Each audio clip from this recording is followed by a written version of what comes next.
do during pre-stream here. This is Dreamer by Declan DP. You can find the information on the lower left-hand corner of the screen. Thank you to Declan and everybody like them who makes it free to use our low-cost assets for us streamers so we can have better streamers. Thank you very much. Yes, good morning, good afternoon, good evening, good night, wherever it is in your part of the world. I am DeusCain, your variety streamer for the night. And tonight, we're having a very special impromptu stream night with Brad Maho, longtime friend of the channel. I reached out to him as we were getting close to the end of this year, saying, hey, when we do the Game Awards nominees, let's do a collab that let's jump on and do it right away. And he agreed, and I didn't think about it for a while. And then I was really busy this week and they dropped the nominees. So here we are. Let's fucking go, chat. Let's rage and maul with these damn nominees. I don't know what this is. I'm going in as blind as I can. But we'll see. But let's hop over to the overlay so we can all see that. And... so you haven't looked at any of these yet? I have not. I've heard things. Okay. I've heard things. I heard Liza P got shafted for a bunch of stuff. I'm gonna be fully open. I've already voted through all of these. I have voted through none of them. Okay. Okay. But well, then we should probably just go down the list in that case. I was gonna suggest we go backwards because that's kind of like ramping in a. Yeah, I agree. I was thinking like we should end the year of the year. Yeah. Okay. But yeah, I am as blind as I can be. I've heard a few people talk about it. I saw Sea of Stars got 2 nominees. I forget for what. I think it's in there a couple of times. Fantastic game. Love it. Can't praise it enough. Oh my god, so good. But yeah, I am as blind as I can be. Rad here has seen it all. But yeah, last year I had ever so slightly of a temper tantrum over the fact that God of War was on the list, even though it had come out like 2 days before the nominees. And I'm like, this is horse shit. I'll kill a motherfucker. Oh my god. I don't think there's as much to be mad about this year. Yeah, we'll see. We'll see. It'll be fun though. But anyway, yeah, let's pop in here. Let's view the categories. Also, Twitch, this is Rad. Nice little redhead mage, good boy. Over there on the YouTubes doing his stream and stuff. Goodest boy, I never fucking curse. Damn right. Where would you like to start? Because I'll be totally honest, the last like 5 categories I don't care about. We'll speed through them. I think like best esports event had one thing for me, and then the rest are like, it's not stuff I pay attention to. It's people I don't know. Yeah, we'll speed run these. Esports event, league championships, Blast TV. I don't even know what that is. Evo, I think I at least heard of that. International Dota Championships, nice. Valorant, good for them. I don't know what these two are. Good for them. I voted Evo because Evo's a fantastic fighting game championship tournament thing. Everything else, the international for Dota is huge. It's really big. It gets lots and lots of views. The rest of them I know nothing about. I used to watch like the league championships, but I find it difficult to support Riot these days. But anyway. Yeah, that's super fair. But yeah, yeah, Dota championships, sure, Evo championships fine. Blast TV, good for them. I don't know. Yeah, good for them. I don't know what that is. Mm-hmm. So clearly I voted Evo. Yeah. Best esports coach. Christine Potter Chi. Interesting. But we have Valorant, Counter-Strike, Overwatch. Ooh, you chose poorly. Counter-Strike, still popular. League of Legends. I know it is, but yeah, no, agreed. We could do multiple streams about why Overwatch and Blizzard are whack. My god, yeah. We have Potter, Zonic, Gunba, XTQZs, and Hom. I'm going to say Gumba's out because of Overwatch. Bunch of consonants in a row is out because I don't want to pronounce that. So we've got Potter, Zonic, and Hom. I would probably vote for Potter. Not only is it Valorant and not Counter-Strike or League, like, sure, let's have a female esports coach that does well. Yeah, That's pretty much how I voted. I have nothing against Counter-Strike or League, but I also don't play either of them anymore at all. And I don't really play Valorant either, but it's like, I like it. I've played League enough to have some opinions about League. Right, you used to play a lot of League, right? A little bit, yeah. I have a buddy who plays a lot of League. Best esports team: Evil Geniuses, Fnatic, Gaiman Gladiators, JD Gaming, and Team Vitality. Oh. I voted for Evil Geniuses because they have the biggest cup, I guess. Even though now that I say that, I think Gladiators might have the biggest cup. Doesn't matter. Actually, is that the female coach in the background? Is that the... Because she was a Valorant coach. Yeah, I think that's the same team. Pretty sure it's the same team. I don't know. Despite everything here, I would probably go for Team Vitality. I like that name. Go for it. Team Vitality. The name's neat. This is how I vote for people or give recommendations. Not recommendations. Accommodations? Whatever they're called in FF14. Who has the best looking profile picture in this dungeon? I don't care about how good of a job you did. What's your fashion like? You get my vote. Best esports athlete: Faker, League of Legends; Ziwu with Counter-Strike Go; Demon 1, Valorant; Hydra, Call of Duty; Ruler, League of Legends; Imperial How, Apex Legends. Not a single FGC player. I am angry.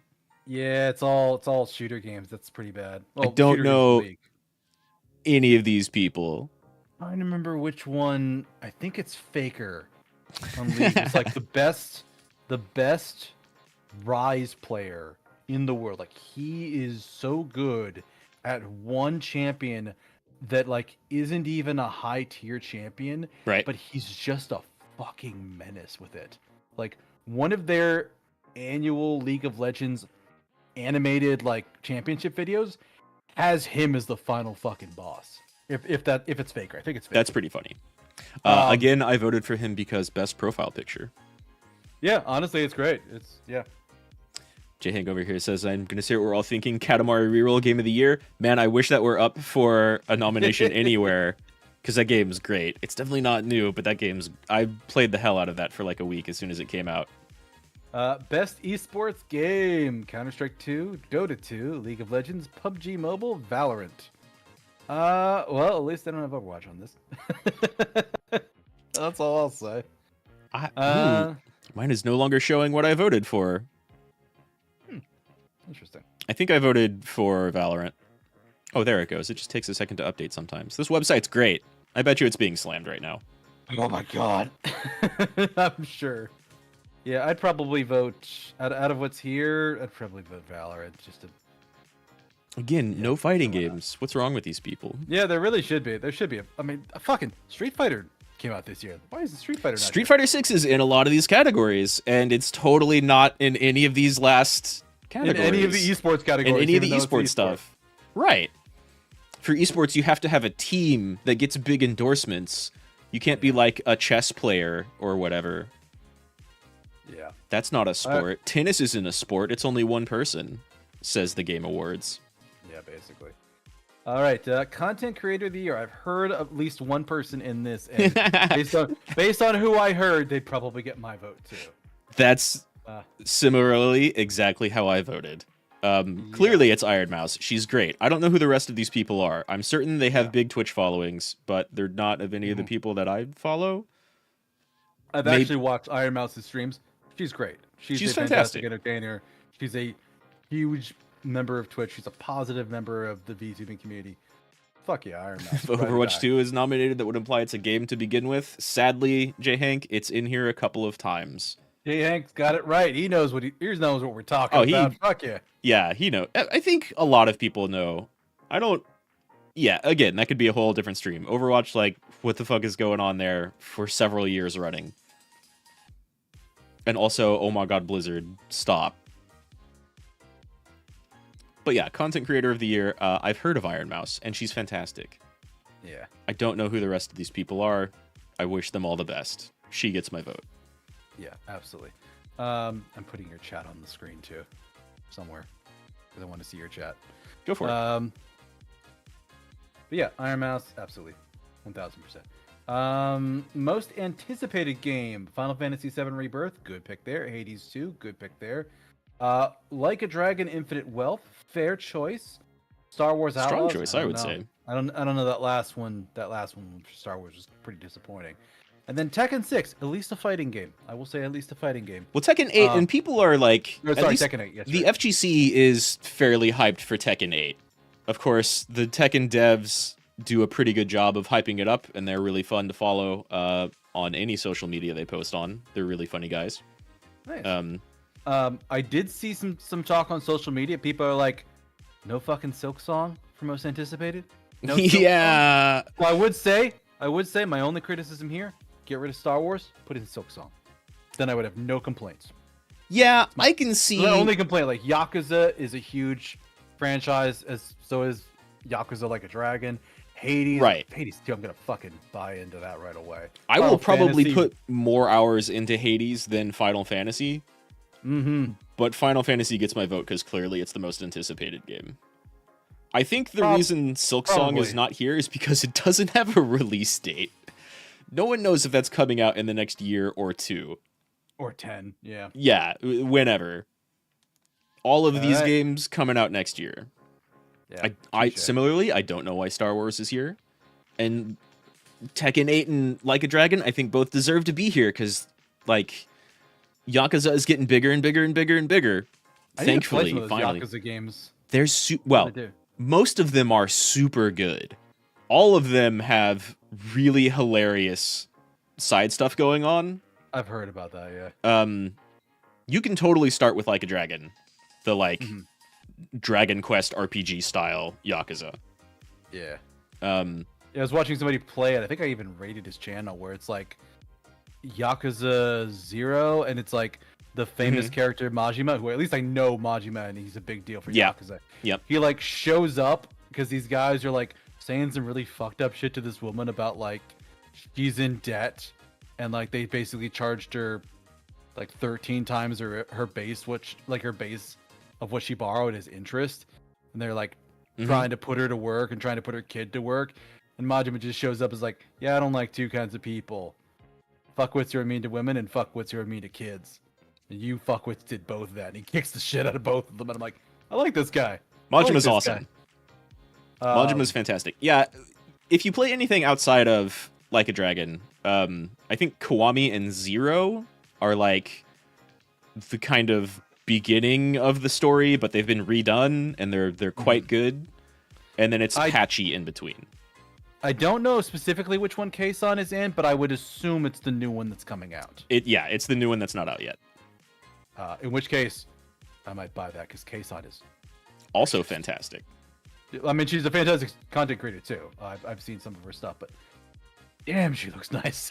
Like she looks great, and she's one of the she's been head over heels for Yakuza forever. Oh yeah. And in the West, I can only think of like 3 or 4 people, and of course I don't know everybody. Keisan's in the newest upcoming Yakuza game, J-Hank. She along with like I want to say 4. Have you played a Yakuza game, J-Hank? Because every once in a while there will be like dating mini games, and they all cut to for a long time. They've all cut to like just real life video of women. Yeah, like I don't know how to describe it. They have places where you can go to date like just these ladies. That's their whole job. They're not your real girlfriend, but they will pretend to be your girlfriend for a while. They're like a host? It's like a host club, yeah. Yeah, kind of. Basically, they're basically kind of like a host club. And so Yakuza has some mini games that are kind of like that, and you get individual stuff. But I think a lot of them are more like digital one-on-one sessions, and I don't know what that's called over in Japan. But it's a lot more classy than like a cam girl thing. And so they've had a series running of that, and 5 or 6 people got like chosen to be the new ones in the next game, and Keisan was one of them. And the rest of them are, I think, models or maybe other voice actresses. I mean, K-Sun could be a model. My God. Yeah, she's up there. I think when they presented, they had this cool presentation of all of them coming out, like announcing who your date people were, and she was one of them. God, I think she looked the best. I bet the audience probably lost their shit when she stepped on stage. All of her VTuber friends certainly did.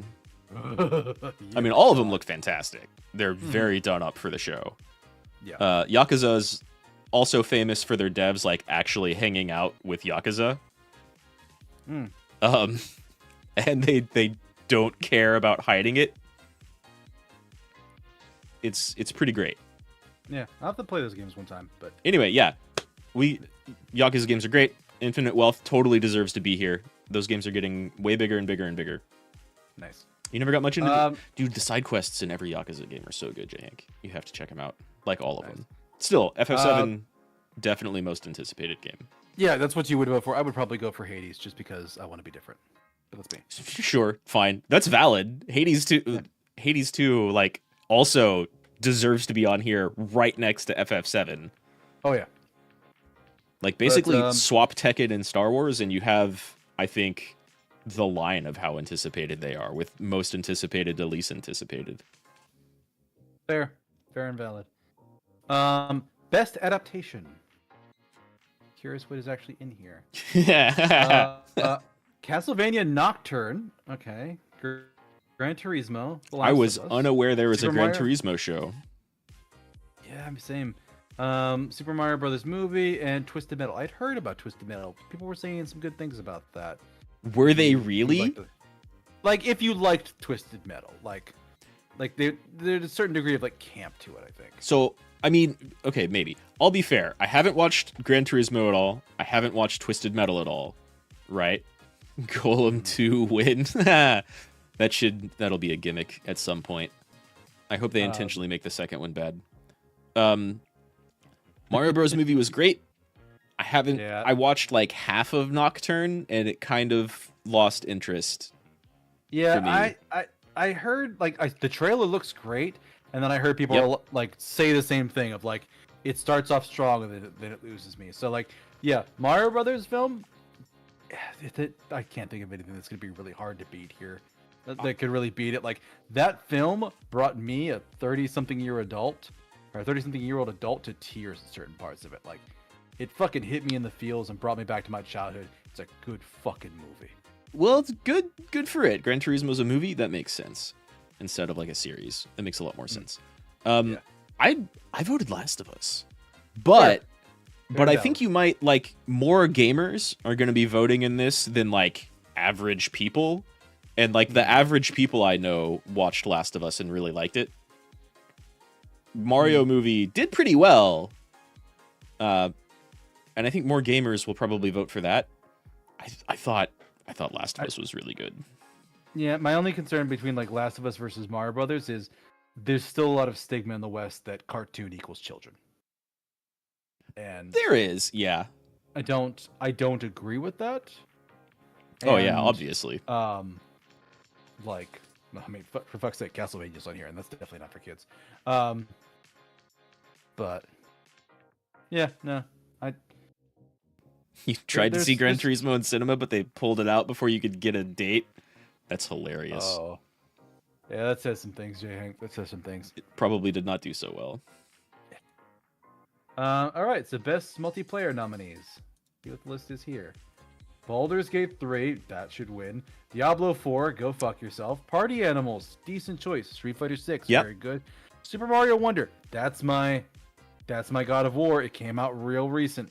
What's the release date for this? It came out super recently, but to kind of be fair, so did like Spider-Man and Alan Wake, and those games are both great and probably deserve to be on here. There's definitely recency bias. I'm not gonna give shit to Super Mario Wonder. October 20th. It's been a few weeks. It's been 3 full weeks. I am satisfied. It's not like it came out 4 or 5 days ago. Yeah, it was not like 1 week. Like that caught my eye. That caught my interest, and I'm like, maybe.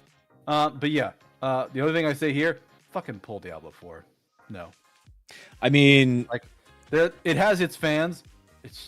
It's not going to beat Baldur's Gate 3. It's not going to beat Street Fighter 6. It's not going to beat a Mario Brothers game.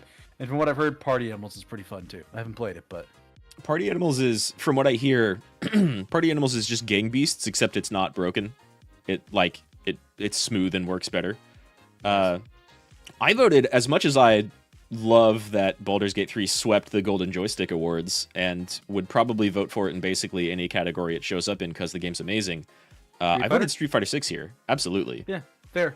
Its multiplayer is so good. In a bunch of like recent fighting games, they've had like digital lobbies that are supposed to replicate arcades, and they look and they feel kind of cool, except they all don't work that well.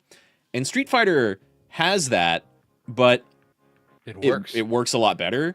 And you can also just hit like, I want a multiplayer match right now, and it goes so fast and smooth. Like Street Fighter 6, you know how when Baldur's Gate came out in the initial couple of weeks, people were going like, wow, this sets unfair standards for every other developer for an RPG in the future? No, it doesn't. It sets decent standards. Get on their fucking level. I mean, there's... You thought I was going to go one way, and I went the other one. I'm like, no. Well, nay. Make all the games this good. I don't agree with those people, but like, Baldur's Gate also, and I'll talk about this later with a different category, Baldur's Gate also took like a lot of time to make that game, and it's pretty much only as good as it is because it was in beta for like a year and a half or 3, I forget, for like a really, really, really long time. And they were constantly updating and changing the game based off of, oh, hey, I'm dropping hella frames now. My connection's terrible. Oh, well, we'll see. Thankfully, we're not doing like a really like complex FPS game or anything. Right, yeah. It's only as good as it is because it was like in the hands of its community for so long, and they updated the hell out of it. Street Fighter came out, and it's just really good, and it like actually sets a standard that other fighting games need to fucking live up to and learn from. Yeah, I think it's two different sides of good game development. Like Baldur's Gate 3 is like what early access beta testing should be, where you come out with something that's pretty good and you get feedback and you make changes and then you get something out on the other end that is amazing. Versus Street Fighter 6, it just comes out of the box and it's really fucking good. It's super good. Nailed it. It's super good. They needed to nail it after Street Fighter 5, and 4 was pretty good, but 6 is the best. It's the best Street Fighter has ever been for multiple reasons. Yeah. That gets my vote easy. Yeah, I think those two are my strongest candidates as well. Mario, I don't know enough about, and I'm like, Mario's like a single player. To me, it always has been, and then fuck Diablo. They've done pretty good things with multiplayer recently in Mario games, but it's not actually anything new. Yeah. Best sports racing nominee. I voted Hot Wheels because I don't play these games. It's like, okay, EA Sports, so one soccer game, F1. It's funny. I feel like they put sports in here because they wanted to diversify the racing category and make it seem like it's not entirely one-sided, but it definitely is. Yeah. Yeah, I don't know. Put more Wii Sports games on here. I'd love that. Yeah, I don't really have an opinion here. Hot Wheels, or I like the photo for the Crew Motorfest. That one looks really nice. Yeah. But other than that, yeah, I have no opinion here. All right. So next, best sim/strategy game. Advance Wars Reboot. Check that shit out. Yeah, good for them. Good for Advance Wars. Fire Emblem's on here. Ooh, that's gonna be rough. Fire Emblem, Pikmin. Pikmin was huge. Yeah, I don't like Advance Wars odds against those two, but it is a really nice game. That I was watching a streamer like start off that, and it's like this was my favorite game as a kid. I love this so much, and then he like had work stuff happen and couldn't play anymore, and like has been gone for several months. And I think he just did a comeback stream. And welcome back, buddy. You've been missed. But also, yeah, Advance Wars seems neat. It is hard to go wrong with Hot Wheels, Jahink. Yeah. Yeah, but I think. yeah, I think Fire Emblem's gonna win this, no doubt. And Pikmin I 4 think was huge. I think it could go Pikmin rather than Fire Emblem. I think but Pikmin and City Skylines are both like actual contenders. I don't know about City Skylines. I didn't hear enough people talking about that. Advance Wars, I would probably vote for it just because I'm like I like the anime style. I like the playthrough of that, and Yeah, I like the gameplay. The person I know like played that. Like I would vote. I would not vote for Fire Emblem because A, it's the obvious choice, and B, the fucking Colgate hair.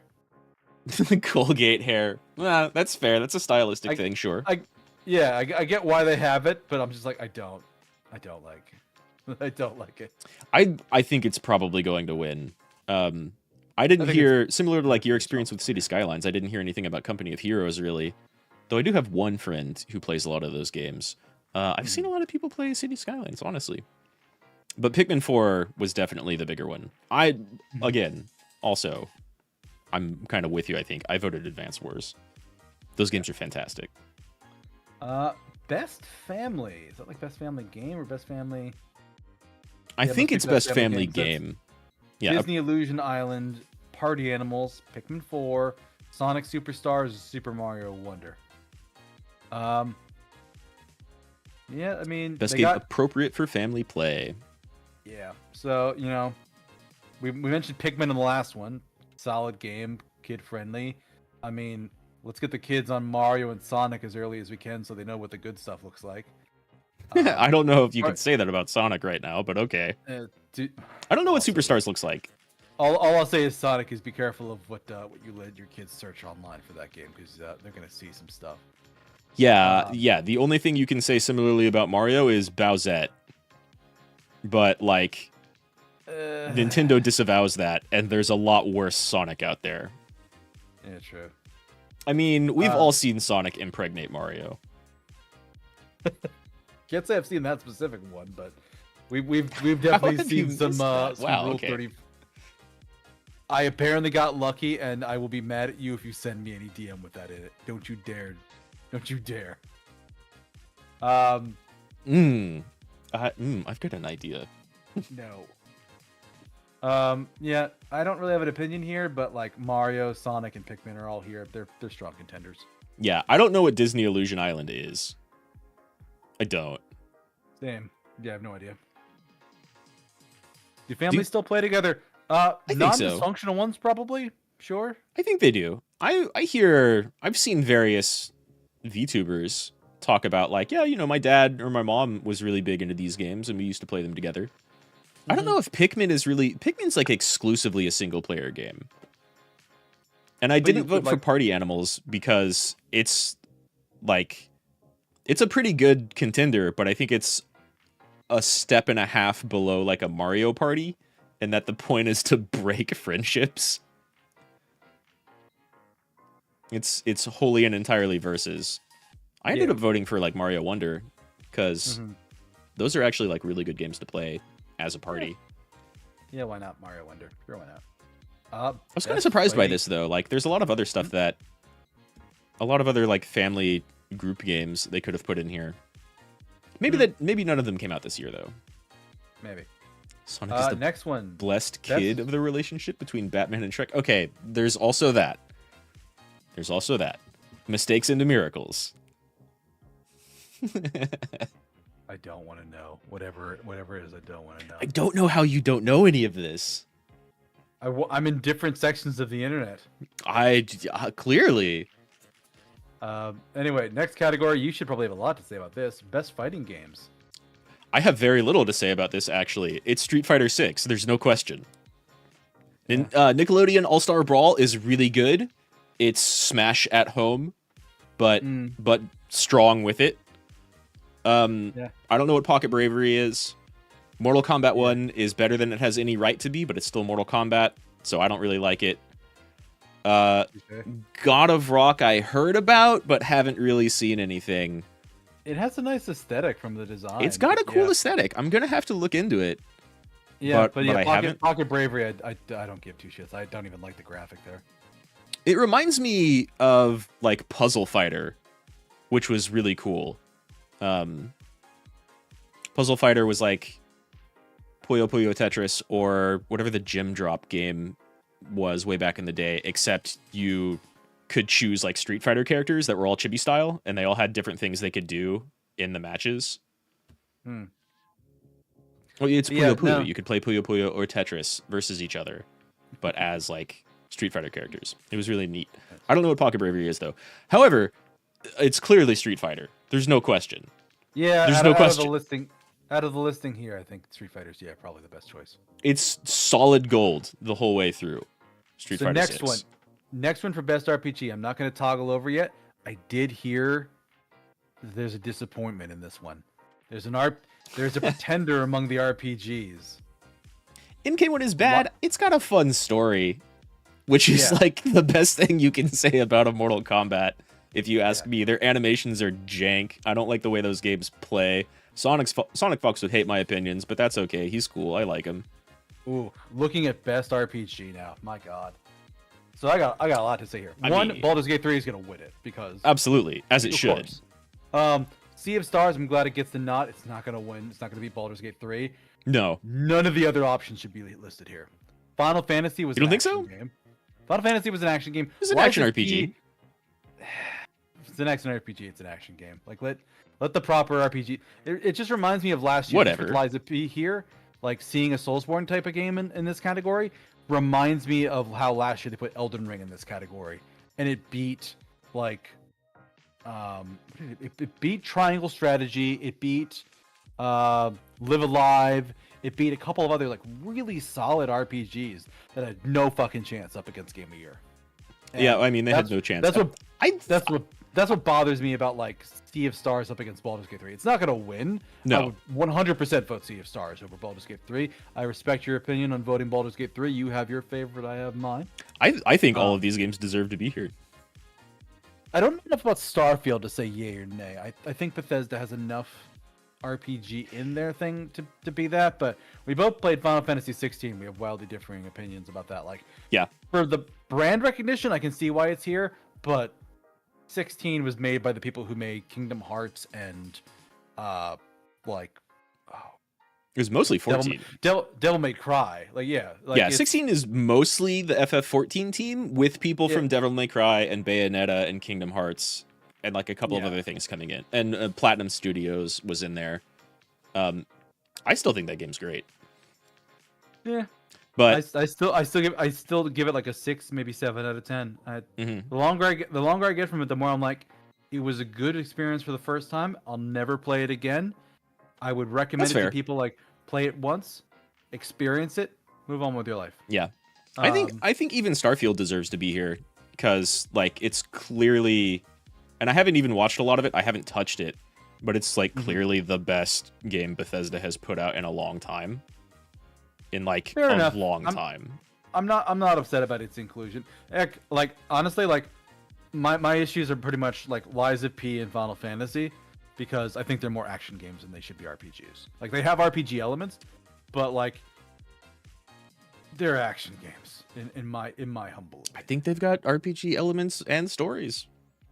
Like you don't have to be turn-based to be an RPG. In my opinion. Meh. Sea of Stars, fantastic game. Hope it wins something, but it ain't gonna get it. Weird that they didn't put Zelda as an RPG. I was definitely weirded out the first time I heard people talk about Zelda as an RPG, but that was back with like Zelda 2, which I think makes maybe even a little more sense than recent Zelda games, but they're kind of the same. One thing I will note here, a little unfortunate Super Mario RPG didn't come out in time to make it for this year. Yeah, well, you know what? Long be forgotten by the time next year comes out. You know what other game should be here? Because some of these categories have 6 nominees. Star Ocean 2 Remake came out recently, and that's one of the best PlayStation 1 RPGs of all time. And that's saying a lot. That's saying a lot. Yeah, I think Blasphemous 2 is this year. Though I don't think it had any awards, actually. Any nominees. Yeah, I can see Blasphemous 2 being here. I feel like they should have like a category. Like, did they have a category for like platformers or anything like that? I don't think so. No. They have action adventure. I could see like Blasphemous 2 being adventure, but then like yeah, You like, could you could throw it in there. I would put like looking at the main categories. I would put Final Fantasy and Lies of P in best action game, and I would put like Blasphemous 2 in best action adventure. You could do something like that. Historically, Metroidvanias stay losing. The only one that really gets attention or nominees is Metroid. Yeah.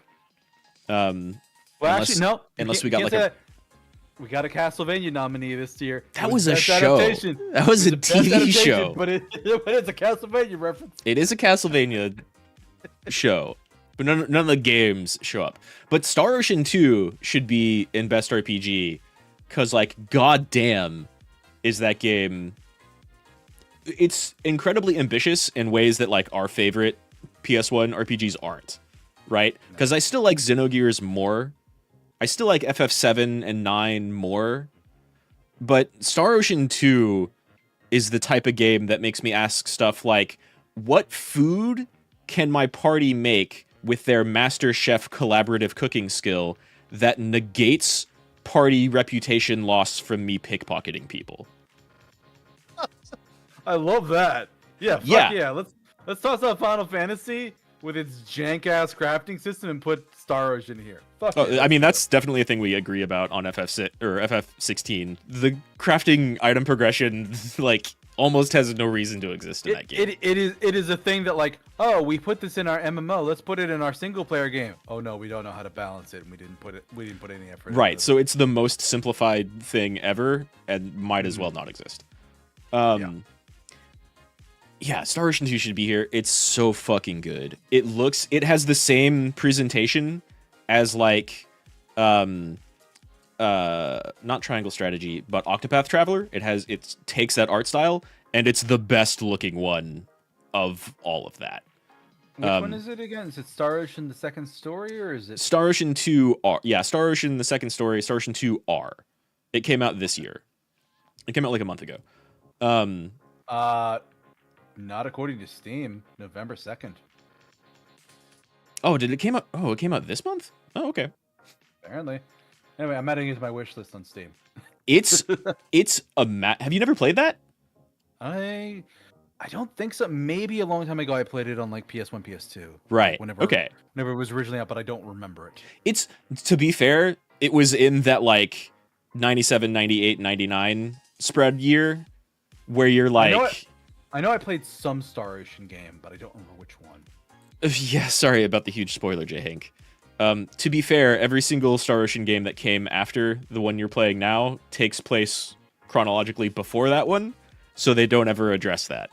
Huge spoiler that I said last time. Star Ocean 2 is super good. The systems in that game are crazy beyond what anyone else was doing at the time. And it's because they were kind of trying to like emulate D&D, but in a very different, their own unique way.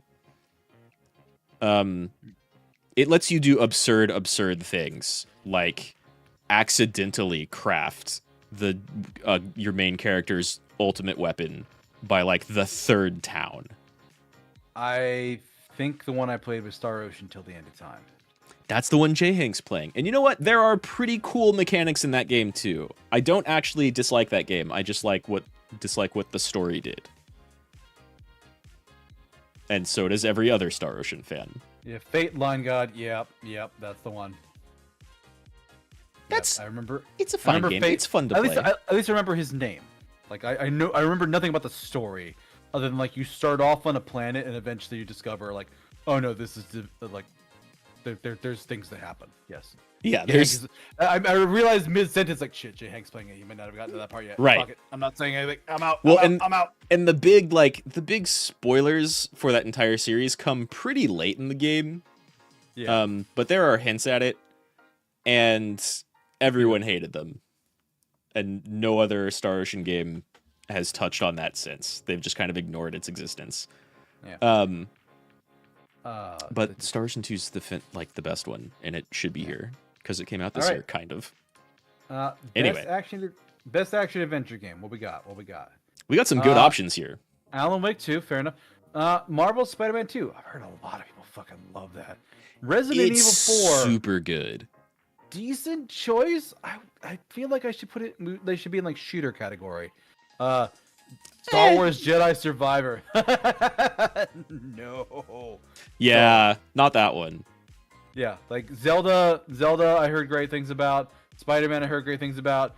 You've done nothing. Everybody's fucking praising Resident Evil 4 and Alan Wake 2. Zelda. Star Wars ain't winning shit. The rest of it, like people. There are games here people will praise constantly. To be fair, that's almost a toss-up. It's almost a toss-up. Yeah, to be fair, there are people who really liked Star Wars Jedi Survivor. There are people who spent $4,500 on a PC that didn't have bugs playing it. Yeah. Because it glitched out on everything else, including every console it came out on. See, J-Hank gets it. He understands. Fuck that game. Yeah, for the most part, I don't know what it's doing here either. It was a big IP. Yeah. Right? That's it. I watched one streamer play that, and like, she died in a boss fight. She respawns. She goes to like jump across a gap to try and like shortcut her way back to the boss arena. Falls into a pit. The boss glitches and dies instantly. And she's just like, "This is bullshit. Fuck no!" and deleted the game. Oh yeah. Just uninstalled. Just terrible game. I think one of the favorite things that I saw was someone got in their ship in order to like fly or fast travel to another planet. And the ship actually like takes off and flies out to space. But when it does that, they clip through the ship and don't move along with it. And so they just watch their ship go off into space. And then the world they're on unloads and they fall into a void. Oh, God. It's... What a piece of shit game. Very much like, honestly, kind of similar to Spider-Man 2, that those games needed more time in the oven. Everything I've seen about amazing thing about Spider-Man 2. I've heard people like praise it endlessly. Well, I've also heard people say like Octopath Traveler 2 is game of the year, and I'm like, I'm sorry guys, it ain't gonna win. Like this is a really big year for games. It ain't gonna be Octopath 2. Yeah, I got bad news for those fans. Yeah, Spider-Man 2 has a lot of bugs, and they're slowly fixing them. And hilariously, it also has like an incredibly ugly suit for Miles that appears to be like you have to wear it. There's a lot of different suits that look pretty good, but there's a couple of portions of the game where you have to wear a specific suit for like story reasons. And there's an incredibly ugly suit for Miles that he's forced to wear for a while that appears to be like a collaboration with Adidas. And no one is happy about that. But otherwise, like, super high praise for the game. It's excellent. Yeah. All of it's really good. I was thinking one thing. I voted for Spider-Man. Say RE4 or Zelda would be me personally. I feel like Zelda might win. But no, one thing I would say here, getting this far, would you consider a game like Hi-Fi Rush action adventure? Or is it action? I think it's too linear to be action adventure. Okay. Right? It's all stages. Yeah, fair enough. But you are kind of like progressing through. You adventure out a little bit, but yeah, you are very linear. We're running more like an action game. Yeah, we're running into the problem of video game genres, just like music genres, being made up bullshit. Like I wouldn't call a Devil May Cry an RPG at all, and I also wouldn't call it an action adventure game. I would call it a character action game, which is different from an action game. But these distinctions are basically meaningless. Would you call Hi-Fi Rush a character action game too? Yes, absolutely. Okay, fair enough. All right, but yeah, no, strong category. One of the few, with one exception, where I'm just like, yeah, no, Yeah. I agree with everything else in this. Yeah, I think all of these are great contenders. Alan Wake 2 came out pretty fucking recently. I haven't touched it. I'm getting to it, but people love it. I've heard people say Alan Wake 2 is the PT that we deserved, which is like maybe the strongest praise I've ever heard of anything. A Stranding type of game. Exactly. Kojima being like Death Stranding is the first Strand genre of game. God, that guy. He's the best. Actively trolling people, and the fact that they eat it up is just... Yeah. Yeah. And sometimes it's hard to distinguish when he's trolling and being serious. I love Kojima so much. Maybe more than some members of my own family. Hideo Kojima should just be allowed to do whatever he wants to do. Which is clearly make a movie. Make a movie, Kojima. We're waiting for it. It'll be awful. It'd be awful, but it'll look great. Cinematography will be amazing. Except for that one point where the main character or side character stares at the camera and talks about how nuclear war is bad for half an hour. Yeah, that too. Anyway. Right. Best action game. Here we go. Here we go. Core. Nice. Hi-Fi Rush. Love it. Absolutely. Remnant. Don't disagree with that one. That's a good choice. Ghost Runner I know nothing about. Those Dead games Island, are awesome. I saw some trailers. It looked fun and interesting. Yeah. Dead Island's kind of the only one that I don't know anything about. I just saw a trailer. That's really all. I think I saw a trailer at the last Game Awards. Right. About it, and it seemed big. It looked polished, at least in the trailer. I think all of these deserve to be here and are strong contenders, except I don't know anything about Dead Island. Yeah, no, I voted Armored Core, J-Hang, 100%. Yeah, as good as Hi-Fi Rush is, and I was actually thinking about that, like, following my playthrough of it. In terms of aesthetic, Hi-Fi Rush is a 10. In terms of story, Hi-Fi Rush is a 10. Gameplay-wise, I struggled so much with that. Really? Not because I don't necessarily have rhythm, but because the game... I couldn't stay on rhythm for the entire duration of the game, so it's constantly dropping in and out of the rhythm, and I had problems getting back in. So like, that only affects. I mean, the game. Go and like do like dashes, and I would try to keep that up. Oh keep yeah. Myself on beat, because otherwise I would get slightly off the beat by like half a second. Yeah. And I would try to do a triple dash, and it just wouldn't work. And I'm just like, I hated that. The game forces you to be on rhythm, but if you do press it too fast, you'll either do like a double dash instead of a triple, or it won't be linked because you pressed it too late. But all of your input and block come out on rhythm, unless you're spamming, which is what I love. Press of the button, and so that's where I would screw up with Hi-Fi Rush. Yeah. But yeah, fantastic game. Just it's so demanding because I was playing on a normal, and it was giving me a hard time in a couple spots. Even Trash Mobs was just like wipe me because it just had a bad rhythm match. The combinations of Trash Mobs of normal enemies are like the more challenging part. It's I don't know. I love that game. I actually I couldn't decide for a while. I ended up voting for Armored Core, but like Armored Core and Hi-Fi Rush both deserve this super hard. And Remnant 2 seems great. The Ghost Runner games are amazing. They feel so good and smooth and fluid, and they're really fast and ultra cool and stylistic. Definitely deserves to be here. I voted for Armored Core. I'll be happy with Hi-Fi Rush if it wins. Yeah, basically the same. I would vote for Armored Core, and then I'd be happy if... One sec, that's my alarm. It sounded like a phone call.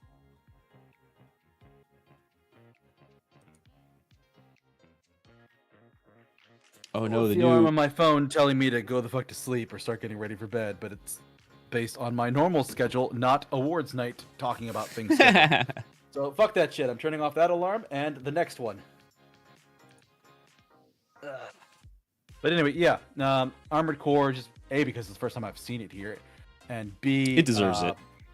Yeah, it's like, good. I think it's these awards, despite the difficulty, I think it's in a weird way more accessible than Hi-Fi Rush, which is saying something. I don't know why.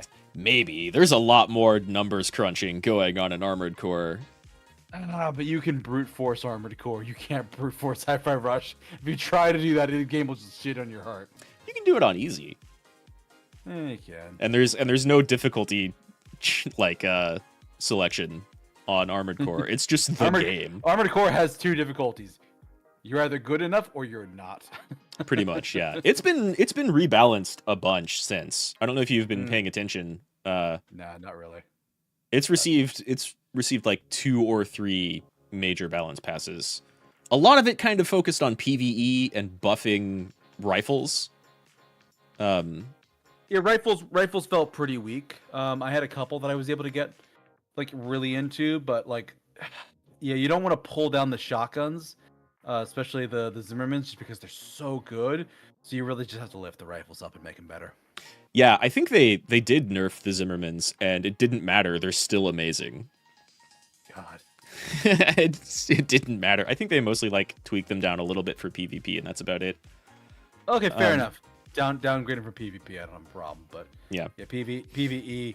Let me have my double shotties. Let me double tap my way to victory. Yeah, you wanna buff everything up to about that level, so you have a lot of different choice, as opposed to people just being like, well, clearly I should do double Zimmermans or double chain gun because that wins. Yeah. Exactly. You either get good or see. There's some hard fights in Armored Core, and it's great. yeah. Especially if you're trying to S rank that game. Oh God, that's the one achievement I didn't do. That and the get all achievements because I didn't care. I'm like, I don't want to put myself through this. I had a blast playing it. I did all 3 endings. I don't care enough to hurt myself to go and S rank all this. I am missing 4 achievements in Armored Core, and I'm not an achievement hunter by any means, but like clearly 2 of them are S rank everything and get all the achievements. So I'm missing 3 essentially. I don't know what the other 2 are. That game's fantastic. Yeah, real good. I can't wait for DLC. Best VR AR game: Gran Turismo 7, Sure. Horizon Call of the Mountain, Humanity, Resident Evil Village VR mode, and Synapse. I know nothing about any of these games. Yeah, I kind of hope Horizon wins just so it has a win. Can you fail missions and progress story? In Armored Core, I don't think so. No, you need to succeed missions. You can't fail. Fail means they shoot you and kill you. Yeah. Do it again. Get better. Actually, technically you do fail 1 mission. Canonically, in plot wise, you fail 1 mission. Oh, sure. End of chapter 4, yeah. Oh, yeah. Yeah, okay. So yeah, for best VR, I don't know much about either of these. Yeah. Any of these either. I voted for Resident Evil because I've seen that and it looks like it's done pretty well.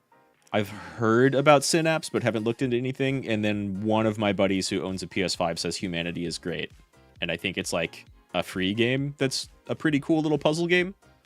But beyond that, I don't know anything about it. I bet you Gran Turismo 7 is fantastic in VR, but I don't care about racing games unless it's Mario Kart or Wipeout. All right. Best mobile game: Star Rail here. I hope it is. Ba-da-da-da. Also, clearly. Monster Hunter now. Jesus Christ, no. Hello Kitty Island Adventure. Terra Nil, I know. I think that's fair, Teddy. Terra Nil looks kind of neat. I didn't realize it was a mobile game, but that makes sense.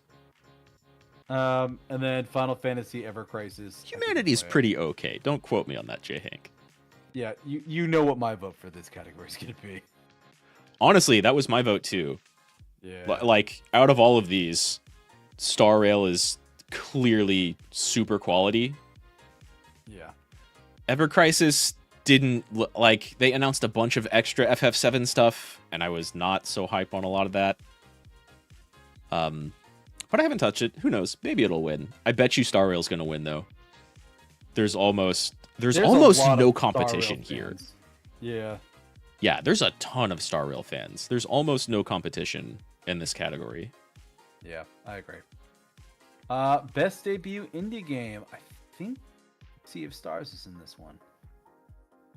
It is not. I was wrong. It's not, which is sad because maybe it's best independent game. Maybe it's in that category because it's not their debut. Are those 2 different categories? Yeah, there's best debut indie game and then there's best independent game. There are 2 categories. What's the difference? I think the one is an indie developer, but this category is this has to be your first game. Yeah. Okay. Okay. Like yeah. You know what? I think you're right because that's where some of the controversy comes in. I think. Yeah. By a new independent studio. Yeah. So yeah. A lot of these I don't know. Pizza Tower is really the only one I recognize by name. Well, Dredge I heard a little bit about. So I recognize all of these except for Vinba, and I think they're all pretty good contenders. Cocoon I've really only heard about recently, and it looks neat. I'm gonna have to look into that game because Cocoon got like a lot of nominations and maybe even an award or two at the Golden Joysticks Award, which was a huge mess. Everybody should watch that. It's hilarious. Yeah, I have your thing. I have your thing bookmarked. I just haven't had time to go through it yet. That Pat and Paige stream is so fun. But yeah, Cocoon got nominated a lot, and it looks pretty cool. And I'd never heard about it before the Golden Joystick Awards. I heard Awards. a little bit about Dredge, but I haven't picked it up and played it yet. So I voted for Dredge because I know the most about it, and I think I'm going to like it over any of the others. But Pizza Tower was pretty big for like a couple of weeks, and Viewfinder was done by, or Viewfinder has some really cool stuff going on. Actually, I was about to say it's done by the same people who did The Witness, but I don't think that's true. Was Pizza Tower from last year? I don't know. We're nearing the end of the year. I think it was from this year, but I'm not sure. Either way, it got popular this year. Maybe if it debuted like December last year. Right. It looks good. It does. It's like a very kind of high-speed platformer. Right. But I don't know. Dredge was the coolest to me. It's a very cool Lovecraftian tale. And like Lovecraftian fishing it's kind of like Dredge comes out and says, why hasn't anyone done this before? There's so many like some crazy unknowable mind break shit comes out of the sea horror tales. And Dredge makes you a fisherman in that setting. It's perfect. Neat. And it's very well executed. Yeah, I would play that. Okay, so that's that category. Best independent game. This is Sea of Stars. Okay. I also voted for Sea of Stars here. The controversy here comes from Dave the Diver being included. Really? Why is that? Is that not an indie studio? Pretty much.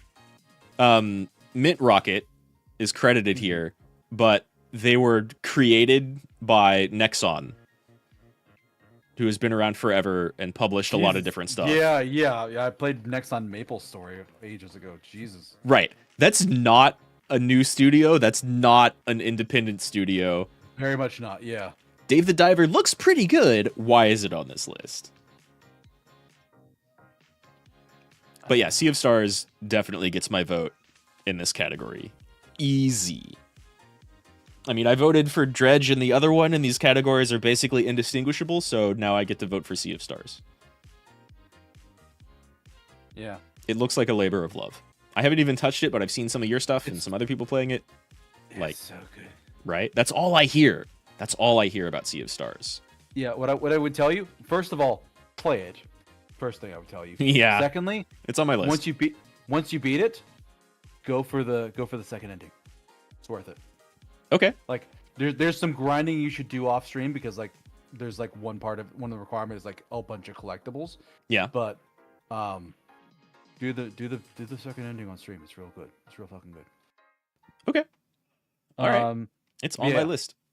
I would 100% Sea of Stars. Yeah. Great. Yeah. Do it. Basically, without having any experience with Cocoon or Viewfinder, like Sea of Stars gets my vote here easy. I don't know why these are separate categories, but goes to Sea of Stars. Yeah, I really like. I'd see the value in like a debut game, and a debut indie. But at the same time, yeah, there's a certain degree of why put Dredge and Viewfinder in both categories, though they are both pretty good. Dredge and Viewfinder and Cocoon were all in both. Cocoon's there too. Yeah. So. And like Dredge and Dave the Diver look fantastic. Viewfinder looks really cool. Cocoon, I need to learn more because it looks neat. But Sea of Stars. Kind of no question from me. All right, best community support. Baldur's Gate 3, solid. Cyberpunk, interesting choice. The update was pretty solid. People liked it. They did fix the game over the last year or two. They did. It's fantastic that game finally came out in the year of our Lord 2023, and it's good now. Yeah, after they had an anime come out to promote it. Yeah. Destiny 2, laughable. No Man's Sky, and Final Fantasy 14. With everything you've said about Baldur's Gate 3, I would probably give it to that, though the Final Fantasy 14 crowd is very passionate about their game. Honestly, that's basically my reasoning here. The FF14 community and community support, pretty great. There's some weird people, definitely, but you're gonna have that when you have millions upon millions of people playing. The No Man's Sky community support has also been really great. Similar to Cyberpunk, that game released like it did, and now it's good. But like the Baldur's Gate beta, being in beta and them having so much interaction with the community and remaking portions of the game based off of that beta that lasted for so long, and like really, really taking their community into account when patching it and updating it and all of the like extra outside game stuff they've done, the BG3 community is fantastic. And the community support from Larian, like they deserve critical support for Larian here. Yeah. They've done an amazing job. Yeah. I have no arguments there. I almost voted for 14, but like it clearly, I think Larian it's deserves not Baldur's Gate 3. Yeah. Right, yeah. They can have this next year. Yeah. Best ongoing game: Apex Legends, Cyberpunk, Final Fantasy 14, Fortnite, Genshin Impact. This one I voted for 14. Valid. I would Yeah. not put Cyberpunk here because it's been only a year or two. Yeah. No. Put Warframe here instead. Fuck, God, yeah, do that. I'd probably vote Genshin just because I played it a bit and I know that they're still adding stuff. It's still interesting. They are. I'm hanging out with a streamer and watching their streams if they're doing a lot of the new Fontaine stuff, and it's genuinely interesting. And it's, I mean, hell, they've kept the writing up good for like 5 countries now or some bullshit like that. Like that's impressive. Yeah, I'm not following it, and that's also exactly what I'm seeing. Like they keep adding new stuff, and it keeps being different and good. Yeah. I don't really care for how the game plays, although exploring it is fantastic, and the art style is amazing. So yeah, like I think everything on here except for Cyberpunk is like a pretty good pick. I clearly voted 14 because like I love that game. But for me, it was no question. Everything else though, like deserves to be here. Yeah, agreed. Next, games for impact. Oh, I'm gonna have opinions about this probably. I don't know of any of these except for Terra Nil. I haven't heard of a Space one. For the Unbound, Chance of the Sinar, Goodbye Volcano High, Tchia, Terra Nil, and Venba. So Venba was in that other category with mobile game, or was it? No, it was a debut. Or indie debut, maybe? Yeah, it was indie debut. Yeah, so Venba was indie debut, Terra Nil was mobile, and then the others haven't been here. But this is our first 6 category. So they have 2 repeats, which makes sense considering that they had high things for that. Yeah, I like the visuals for Space for the Unbound. Same. On the other hand, I think I like the visuals for all of these. Yeah, if I had to vote for anything, I would probably say Goodbye Volcano High, because if nothing else, let's get the furries some representation in these awards. Yeah. Fuck it, why not? I guess. If I'm gonna meme a vote somewhere, I might as well be like, yeah, let's do this one for the furries. I don't have anything against furries. I don't think that's a good enough reason to put them here. It's a dumb, stupid reason, and I'll stand by it. Fair enough. I mean, fair enough. I don't know anything about any of these games except for Terra Nil, which is kind of like a neat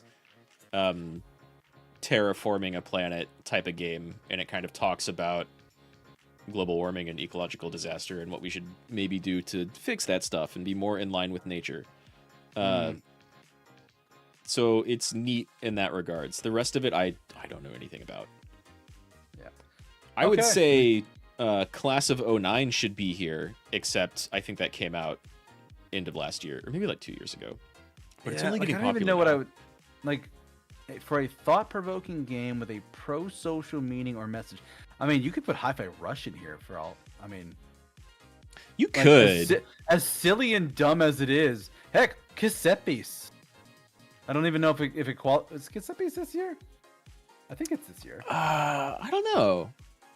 I also haven't finished that game. I haven't gone back to it yet. It has a big. Rad. It has a big pro-social meaning message in it. Oh, I mean, the whole thing with the one guy with like landlords, blood-sucking landlords. Oh yeah, okay. That's like a fraction of that game though. It's not a focus. Yeah. But there is like a big community part of it too, of like how some stuff ties together. But yeah, no. Okay. Yeah, it is absolutely this year, April 23. The game is great. I'm sad it's not here. That is not anywhere. I would have loved to have seen that in RPG instead. I would love to vote for Cassette Beasts on just about anything. Yeah, like I have no complaints with them putting Baldur's Gate 3 in the RPG category. It deserves to be there. It's gonna win since it is there. I would have rather seen, like instead of Lies of P, put Cassette Beasts in there instead of Final Fantasy. Sure. Whatever game I said instead of Final Fantasy, or Star Ocean, your Star Ocean game. Like swap those two out, put them in like an action category, and then put those other two in instead. Yeah, I think they should maybe like diversify those categories a little bit more, so you have that separation. Yeah. Like have best RPG, best action RPG, and keep them different. Because they are different, but they're both RPGs. You never get why the Games for Impact exists as a category. I don't know. People are trying to be more like conscious these days, and I think that's a good thing.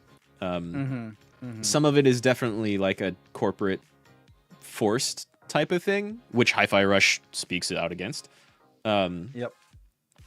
But it's fine. Like I'm all for more categories because that's fun, just by itself. But also, like game genres are nonsense to begin with, so a lot of the picks for a lot of these different things are fine. So like chop them up a little bit and highlight more games. Exactly. Like I agree. Some stuff's going to be everywhere. Like Baldur's Gate 3 is going to be in as many categories as it can. But oh man, no. Like a great example of it, like was, again last year, Elden Ring was in the RPG category. Why the fuck was Elden Ring in the RPG category? Like let the other RPGs because it's an RPG. Because they're not going to beat Elden Ring. Like right. Like there's you know what? Have best RPG, best action RPG, and best action adventure RPG. Yes. To have all three of those categories. And you know what? Last year they would have put Elden Ring in all three of them. They probably would have put Elden Ring in all three of them. But I would be super down for like actually dividing all of that. It'd be great. Yeah. What was I about to say? So, kind of like you just said that Baldur's Gate is going to be shoved in like every single category. You think it's mid, Teddy? You're wrong. In the Golden Joystick Awards, I won't ruin anything for you because watching that vid is much more enjoyable than just seeing like who won. I think Baldur's Gate walked away with like 6 or 7 awards, and it's not in their live presentation or in that stream that I posted about on Twitter, the Pat and Page stream. There's an image of like the main Larian guy who is accepting awards at the Golden Joystick Awards. I think I saw this one, yeah. Yeah, where he just has like 6 or 7 trophies in his arms, and it looks like he's in one of those infomercials where old people are just like constantly spilling everything on the floor. Like, how can I hold all 13 of these bowls? Blah. Yep. It just looks like that, but with trophies. Yeah, it's great. Okay, next category: innovation and Baldur's Gate's so good. accessibility. Yeah, I remember last year they had God of War in this category, and I was pissed. Diablo 4. So this is, yeah. No. Well, this is a weird category because to like judge it, what they're judging by is like, did you innovate tech that helps like colorblind people or deaf people or people missing limbs or whatever play your game? Did you help people? Did you help develop shit that helps people get into this game that may otherwise be a little bit exclusive? So, right? So they say that specifically though, what the language they use is help games be played and enjoyed by an even wider audience. They don't explicitly say that, though. That's implied by the accessibility. They don't explicitly say that, but yeah. Right. That's kind of like traditionally what it's the type of games they've highlighted. Yeah, exactly, J. Hank. MK1. Yeah. Yeah. I mean, for most of these games, I don't know. Right. I can tell you what I voted for and why, which I think is a pretty good. Diablo 4's accessibility to your bank account. That's a pretty good. It's a pretty good argument. Hi-Fi Rush really helped people get into character action games because, like, as a rhythm character action game, it made the smart choice to be like, you don't have to have perfect timing, you don't have to have rhythm. The game will do that for you. And you get to like experience that fun on the beat action. Yeah. And so that was pretty good. Because a lot of people, especially with early Devil May Cry games, would be like, all I can do is mash button. I don't get these directional combos. What even is back when my character is facing in different directions? The timing on the shit's weird. And with Hi-Fi Rush, it has a bunch of different combos with timing, and they're all easy to pull off because of how the game does its mechanics. Yeah. I would probably vote for Hi-Fi Rush here just because it's the one I know. So I voted for Street Fighter 6. Makes sense. Because it has modern, what it calls modern controls. You have... Oh, yeah. Yeah. You have classic fighting game controls, which is what it's always been. And then you have modern controls, which you played. We did that one stream of Idol Showdown. That's modern controls. Interesting. You can walk up and like just press light, and it'll do Street Fighter 6 will do a 4 or 5 hit combo of different moves. And it'll string them together. It doesn't give you the variety that classic controls do, but for someone who's never played a fighting game before, it shows you what you can do. Like it has light, medium, and heavy, and special, and those are your 4 buttons. And you just press any direction. Like it turns Street Fighter into Smash with Street Fighter combos. Nice. So it's really, really super easy for people to get into. And then when you turn it back to classic, you have like light punch, medium punch, heavy punch, light kick, medium kick, heavy kick. Where's my special button? It doesn't exist. Learn your dragon punches and your half circles and your quarter circles. So like it's super easy for people. Modern controls makes it super easy for people to get into a fighting game that have never played a fighting game before, which is like the biggest hurdle of all fighting games. Yeah. And honestly, like I think there was a tournament or two where some people won playing modern controls. Oh, nice. Yeah, because all you have to do is like get good at your fundamentals. Like when is it my turn to actually attack? When do I need to block? And then you can just press this button 3 or 4 times and do a combo. And it's not going to do as much damage as someone using Classic who did the exact same combo, or a bigger combo, clearly.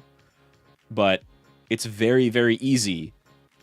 And I think there's even, like, there are definitely regular moves that just don't exist in modern controls. But I think there's a couple of combos. Like, for example, Zangief is this big Russian grappler dude.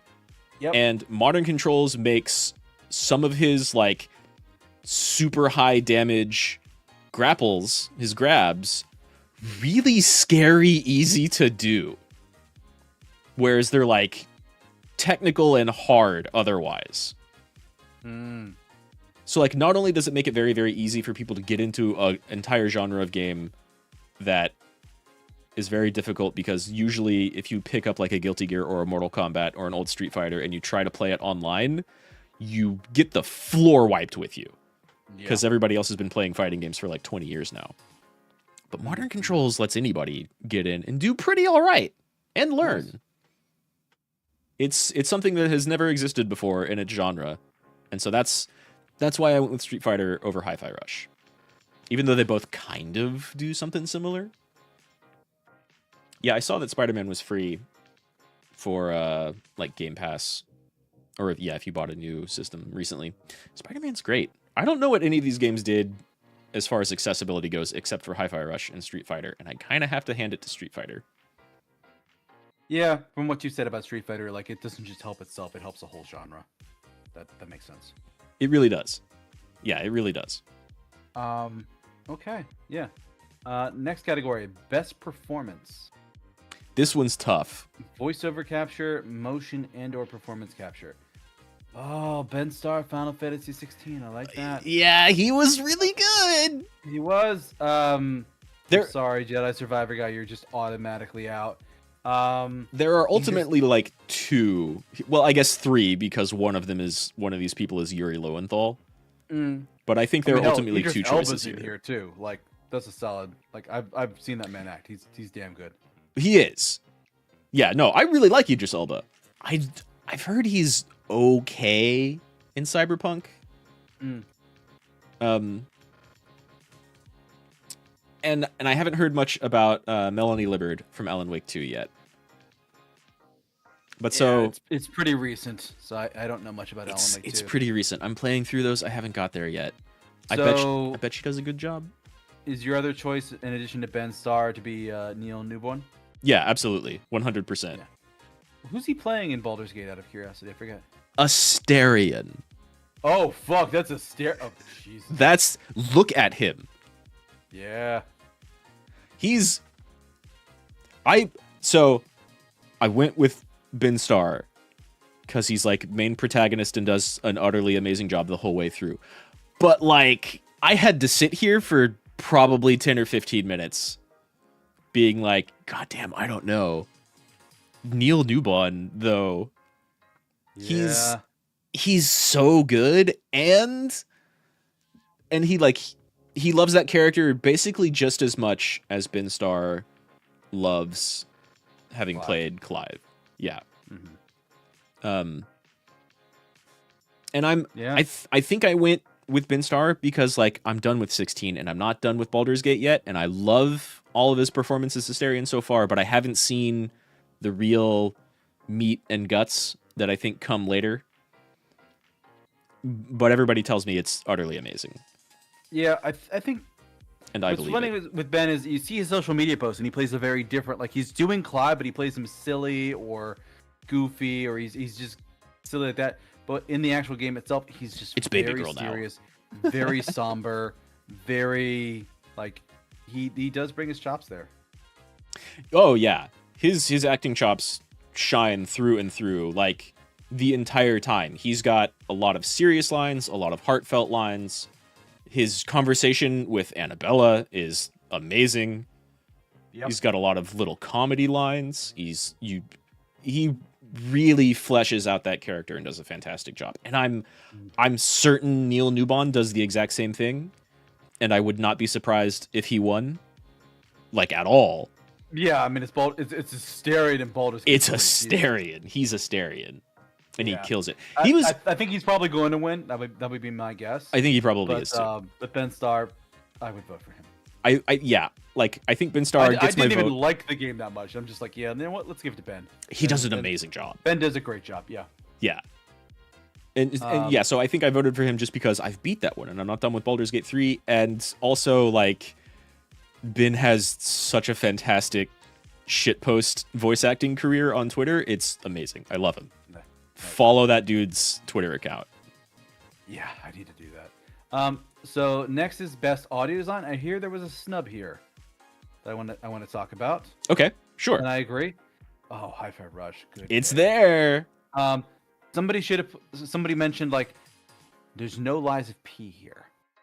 And with all the music and all the audio and all those records and how crisp and good they sound, it's not it wouldn't win against something like Hi-Fi Rush that has like both like the mainstream songs and its own alternative album. Well, and audio design is not soundtrack. Well, it's not best in-game audio and sound design. Yeah, but I think coming up next actually is best score and music. Maybe that's so they have their different categories. Yeah, Dead Space, like, you don't think of Dead Space because of the music. You think of Dead Space because of the eerie silence and the sound design. That's really good. I actually agree with Dead Space Remake here. Like, because you don't have a lot to work with Dead Space, because I mean the remake has a little bit more because you have like plot interactions and people are talking to you, but you don't have a lot to work with. It's just you alone on this death ship. And the environment and the audio in that environment like sells that game super hard. Yeah, I agree. It's good without it. It's amazing because of it. Yeah, exactly. I still think I would give it to Hi-Fi Rush just because of nothing. It's not really going to win much of anything else. But I would love to see Dead Space win it. It's probably going to go to Alan Wake or RE4 or Spider-Man, though. Because they're just bigger games. I don't think Dead Space is going to win compared to them, and I don't think Hi-Fi Rush is going to win, even though I would love to see it win. I just want to see Hi-Fi Rush win any of these. I voted for Hi-Fi Rush in this category, not because I just want to see it win anything, but because like the audio design in Hi-Fi Rush is the platform that the game stands on. Right? Everything is like, you could put it in best soundtrack because the music in Hi-Fi Rush is fantastic. Like, it has 2 soundtracks and they're both really, really good. But the gameplay is tied to the audio. The way the environment animates is tied to the audio. Yep. And it does that the whole game. And it's really good and really cool. Like, the whole time I'm noticing shit just vibe to the vibe of the game itself. Exactly. So, yeah, I think all of these are strong contenders. Again, I haven't gotten to Alan Wake 2. I'll chime in on that later. It's probably amazing, though. Remedy does wonderful stuff with environments. Dead Space 2, incredibly strong contender. RE4, sure? Yeah, I mean, it's here because it's Resident Evil. Yeah, well, and it is like a super really, like, it's a great game. That remake is fantastic. It's one of everybody's favorite Resident Evil, and the remake does it justice and more. It's great. I don't know if the audio design stood out as being, like, better than 7 or 8. I don't think it was, probably. I think it's a filler for this category. Like, they didn't know what else. I guess. Honestly, you know what I would have wanted? Well, actually, no, because best score is later on. I would love to see Octopath in best score. Because Octopath. Oh, sure, yeah. It's got really good music. Absolutely. But yeah, Hi-Fi Rush, Dead Space. I think we've talked this one to death, but yeah, we know our favorites. Best score in music. Alan Wake, Baldur's Gate, Final Fantasy 16. I gotta respect that. Hi-Fi Rush, love to see it here. Yeah. Legend of Zelda. Yeah. It's really. This is tough, right? So I agree. One, Hi-Fi Rush, absolutely. Secondly, Final Fantasy 16, fucking soaking. Like, we both went off on that. Like, the music's so good. Masayoshi Soken doesn't miss. Yeah. How is the music in Baldur's Gate 3? It's really good. It's honestly really good. Like, is it soaking good though? Like, no. Yeah, so there's like kind of normal environmental music and kind of like frequent battle music, and they're good. They're nothing really to write home about. There are a few tracks in Baldur's Gate that are excellent. If you haven't listened to Down by the River yet, Oh, it's beautiful. It's fantastic. So some music in Baldur's Gate 3 is utterly amazing. In FF16 and Hi-Fi Rush, all of the music is like top notch all of the time. Exactly. That's kind of why I was hoping to see like something like Octopath here, because Octopath 2 is so good. Like it has its really great songs, but then like just in general, like just from the design of what they did for the songs, like a lot of what they did for music. First of all, every town soundtrack and even the world map and every zone has a day and a night variant of each song. Yeah, and it's really fucking good. And they're all good. Then they have character themes for each character. Right. And they have 2 or 3. I think they have multiple variants for all of them. Because it's basically like you start with the original one, and then they like mix it with something, and then they mix it with a different song. So like the last one combines. That's a Soken staple. Yeah, the last one combines the original character song with like Critical Clash 2, which is like I think literally the first song on the entire soundtrack, or one of the first ones, and it's such a fucking good song, and it's so strong the whole way. And then what's funny, and it does that, it follows a very predictable pattern for like each of the characters. You have the individual character themes, and then you have like their intermediates, where it's just like this the journey for legends continues, the journey for freedom continues, the journey for hope continues, and you have that. And then you have the next batch of songs at the end where it's just like the journey for hope ends, the journey for legends ends, the journey for whatever ends. And then there's Song of Hope, one of the few songs on that is actually like a lyrical piece, because your dancer goes to a musical competition and sings this song while she kicks a woman's ass, and it's badass. So good. Yeah, I'm mad about that. Zelda's here because it's Zelda. I mean, it has good music. I think it just doesn't stand up to any of the others. Yeah, and I'll agree with you. I've only heard like 3 Octopath 2 songs, and they've all been bangers. I think they're the 3 I shared with you, probably. Probably. Yeah, I only remember you sharing me like 1 or 2, but yeah, maybe all of them. They're all amazing. Out of what's here, I don't know enough about Alan Wake to say yay or nay. Baldur's Gate 3, I would probably pull from this category simply because it's gonna sweep everything else. Like, that's fair. It doesn't need to be in scores and music. It does have a couple of really staple songs in there that are extra good. But again, like Hi-Fi Rush and FF16 blow everything else out of the water. Yeah. Yeah. I wish Octopath 2 were here just so that there would be some decent competition for the other ones. From what I've heard, it probably should be. Yeah. I think like Xenoblade was in previous years of this category. Fair enough. Yeah. Do I find it weird how Hogwarts Legacy is not in any of the awards? I haven't played Hogwarts Legacy yet. It looked like a pretty good game, but I haven't touched it yet, so I don't really know. Maybe they didn't want to touch the J.K. Rowling stuff. Yeah, let's see, I'm not going to go anywhere near that game for exactly that reason. Yeah, I think we've already basically talked about it. Like, for the same reason, I would cut Riot and Blizzard completely out of these awards. But Blizzard's grandfathered in, and so is Riot, like, a little bit.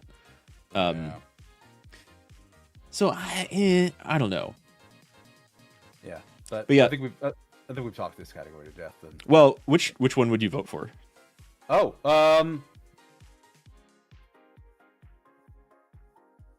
it's tough, right? Yeah, I got to think about it, because my first thing is like, well, Hi-Fi Rush, because it's Soken.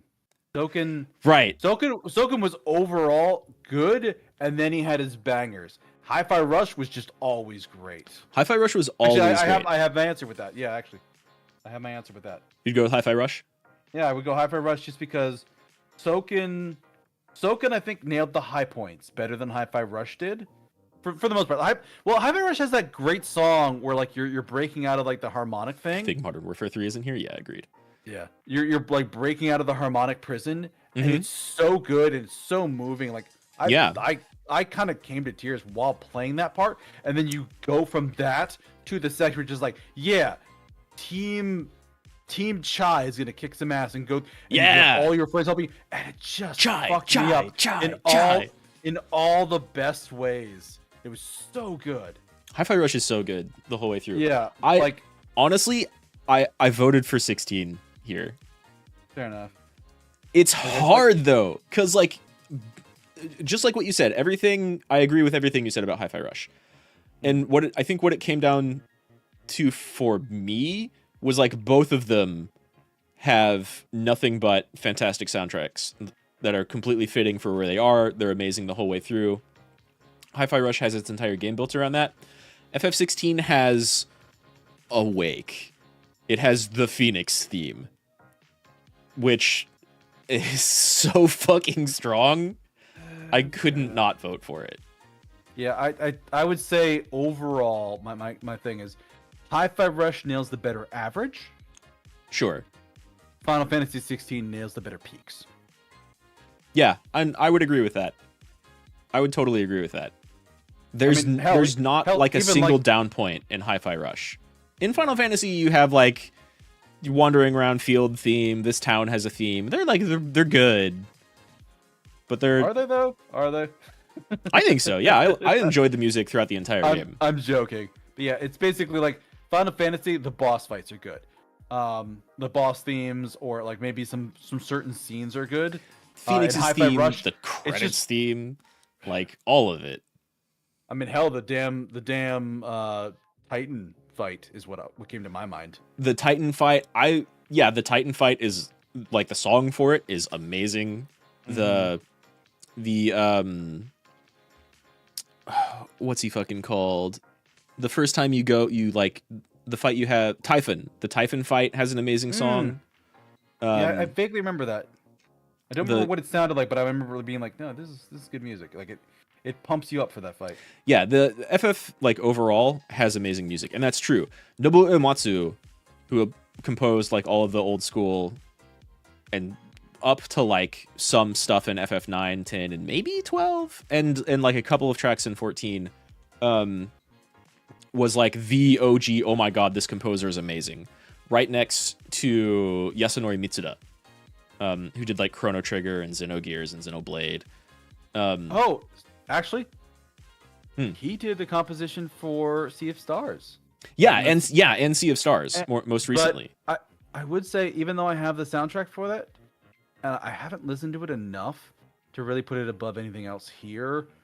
I would definitely pull Baldur's Gate 3 for Octopath, and I'm reluctant to pull Alan Wake. I don't think does Tears of the Kingdom even have like a big song like I don't know. At any point where like I don't know. The game is too big for me to touch right now. Yeah, I don't know. I haven't heard anything of the people being like, oh, but that one song, like there is no one song for this Zelda. I'd pull Baldur's Gate 3 and Zelda out of this just from what little I know about them, and put in Octopath and I would put in Bomb Rush Cyberpunk here. Because that soundtrack is fucking stellar. I heard that got snubbed. Yeah. You know what? Actually, pull Alan Wake and put that in too. We'll put Sea of Stars, Octopath 2, and Bomb Rush Cyberpunk. Let's do it. Yeah. Put those ones up. If nothing else, it's a nod of respect to compare them to Soken. Yeah, exactly. And I was talking about Mitsuda and Uematsu, like the OG goats of game composition. Masayoshi Soken has absolutely cemented himself as like equal to that status. And he's only done like FF14 and 16, and maybe he did some 15 stuff. I forget. And he did like he has a really weird category before that includes like some puzzle games and a Barbie game. But I bet you they have fantastic soundtracks. Honestly, sure. I haven't touched Alan Wake 2 at all yet. I'm playing through the first one. It probably deserves to be here. Because Remedy loves their soundtracks. Like, okay, For the most part, in like main gameplay stuff, there's usually not a lot of like really amazing music, but a lot of like transitions between scenes and areas will have like actual real songs, like DMCA songs. My Alan Wake VODs cannot be viewed in Russia. Sorry, Russia. And then they also have a couple of segments, usually like one big segment that's just this cool, huge, neat action piece where the main star is like the music playing over it, and it just feels incredibly cinematic. So like they're really good about that shit. I haven't touched or watched any Alan Wake 2 stuff, but it probably deserves to be here. Okay, so we'll make it a 6th category. We'll pull Baldur's Gate, we'll pull Zelda, we'll put the other 3 in. Yeah, absolutely. Yeah. Best art direction. Lies of P. Good pick. There's here. Lies of P. Hi-Fi Rush. Good pick here. Alan Wake. I mean, just the stylization for that image is pretty solid. They're really, really good at making stylized environments. Yeah, I saw really a little bit strong. of Control and like just a little bit I saw in Control. I'm like, oh yeah, you know what? Actually, just from what I saw in Control, yeah, no, this probably deserves to be here. Yeah, exactly. Zelda, get the fuck out of here. It looks pretty good. Looks okay, but it's not. It's like one person with the one streamer, Malice. Actually, you've seen her. Malice. Oh PC. yeah. She was pointing out they have like era accurate clothing in Lies of P. Like she's noticed it because she said she's really interested in like historical fashion. Like they have the right kind of pants. Like it's not like a modern. They're actually doing a good job of that. The people who made that game did their research. Yeah, they did, and it's fantastic. Yeah. So yeah, Lies of P and Hi-Fi Rush, love it both. I'd probably go Hi-Fi Rush just because I like the aesthetic more than Lies of P. It was tough Lies for of me. P is so good. Yeah. Like I didn't spend as much time on this category as I did on a couple of others. But I also went with Hi-Fi Rush. Just because like the art direction in Lies of P is amazing. It's kind of immaculate, really. They fucking nail Bloodborne at Home. Yeah. My God. It's so good. And it looks like I can't say anything bad about any of the visuals in Lies of P. Everything meshes. It's fantastic. Hi-Fi Rush extends a little bit more because the whole fucking stage is bopping to the music with you the entire time in every single point of the game. Yeah, and like, also it's just like it nails that. It nails like the fun anime, like we're fighting the man theme of the game with phenomenal visuals. It's neat, it's fun. I mean, for fuck's sake, they have cinnamon and like because it's basically they had so much fun with technical achievement in artistic design and animation. Right. Just the robot designs in Hi-Fi Rush, and like. It's one thing to design nightmare creatures. It's another thing to be like, no, we're just gonna make a robot, and hey, this giant cat robot, it's like a teddy bear for children, which is like, what? Like what the actual fuck? That's what you did? Why did you take the children's teddy bear robot and like turn it into a death machine? Yeah. Why did you do that? Even without the amazing and very funny and like super on point commentary that Hi-Fi Rush has. In its design, I would still give it to Hi-Fi Rush. Yeah. Just because like everything fits. They had so much fun with every bit of every level, every character animation, and all of it meshing so well together. Like Lies of P basically does that too, but there's just more going on with Hi-Fi Rush. Here's definitive reason why Hi-Fi Rush should win. They did the Xenogears scene, and they did it. Oh my God! Asking permission to do it first, and the people that made Xenogears is like, "Fuck yeah, you can copy that. Go ham." I love it. Even better, when they talked to the Xenogears people, they were like, "You want to make a Xenogears reference? All right, that's cool. What do you want to do? What type of like permissions do you need?" Because they made sure to like contact their lawyers and everything, and they had teams meeting about it. And when they described it was just that scene, the like disc 2 start scene where fucking nothing's going on. The Xenogears people were like, you don't need any like special legal permissions for any of this. There's no like copyright song that you're using. There's the imagery is like the same, but it's different. You're not using any of our assets. Like, you basically didn't need to talk to us for this. You just, yeah, go ahead. Are you sure that's the scene you want to do? Sure, go ahead and do it. Like, they were confused that Tango Gameworks wanted to do that scene. But of course, that's the scene where every single person who has ever played Xenogears goes, holy shit, is this a Xenogears reference? Yeah, exactly. It can't be anything else. And it's just so good. Like, I remember getting to it, and it's just like, so oh my funny. god, I forgot how fun this is. And it's just like, everybody was on side. We all hated his plan. This is going to fail. Yeah. It's just like, it's just shy in his own little headspace. And then just like having the voices of reason come in, and they're just not making any impression on him at all. Yeah, they perfectly mimic that Xenogears scene where it's just so much exposition inside Hi-Fi Rush, and they do it wonderfully. Yeah, so yeah, on top of everything else about like Lies of P and Hi-Fi Rush, absolutely nailing their shit. And you know what? I bet Alan Wake does too. Super Mario Wonder looks great. It's a Super Mario game. They do some like new stuff with it, but it's a Super Mario game. Zelda looks great for what it is. They built that world out, but like Alan Wake, Hi-Fi Rush, and Lies of P do a better job in art direction. Yeah. Hi-Fi Rush fucking nails it. Even the like changing outfits thing at the end. Yeah. And how fucking sweet that is. Like, I got to the end of mine and I'm like, oh my god, I forgot they had outfits. Oh my god, I forgot how fun some of these outfits are. Like, they did not need to go that hard, and they did. They didn't. And I mean, like you were saying, Lies of P also has really great outfits, and you can change it, and you can make a very pretty Pinocchio boy. You know what? Actually, and all of them are pretty cool.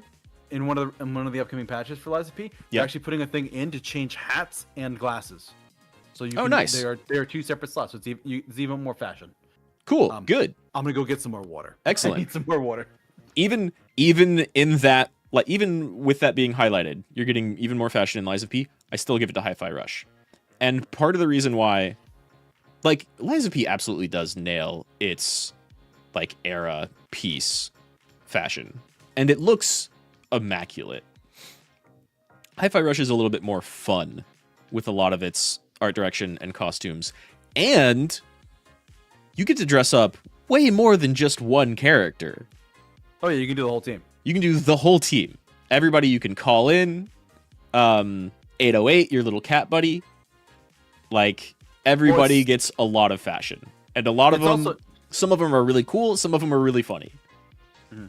Well, it's not even just the art direction for the characters and the character design.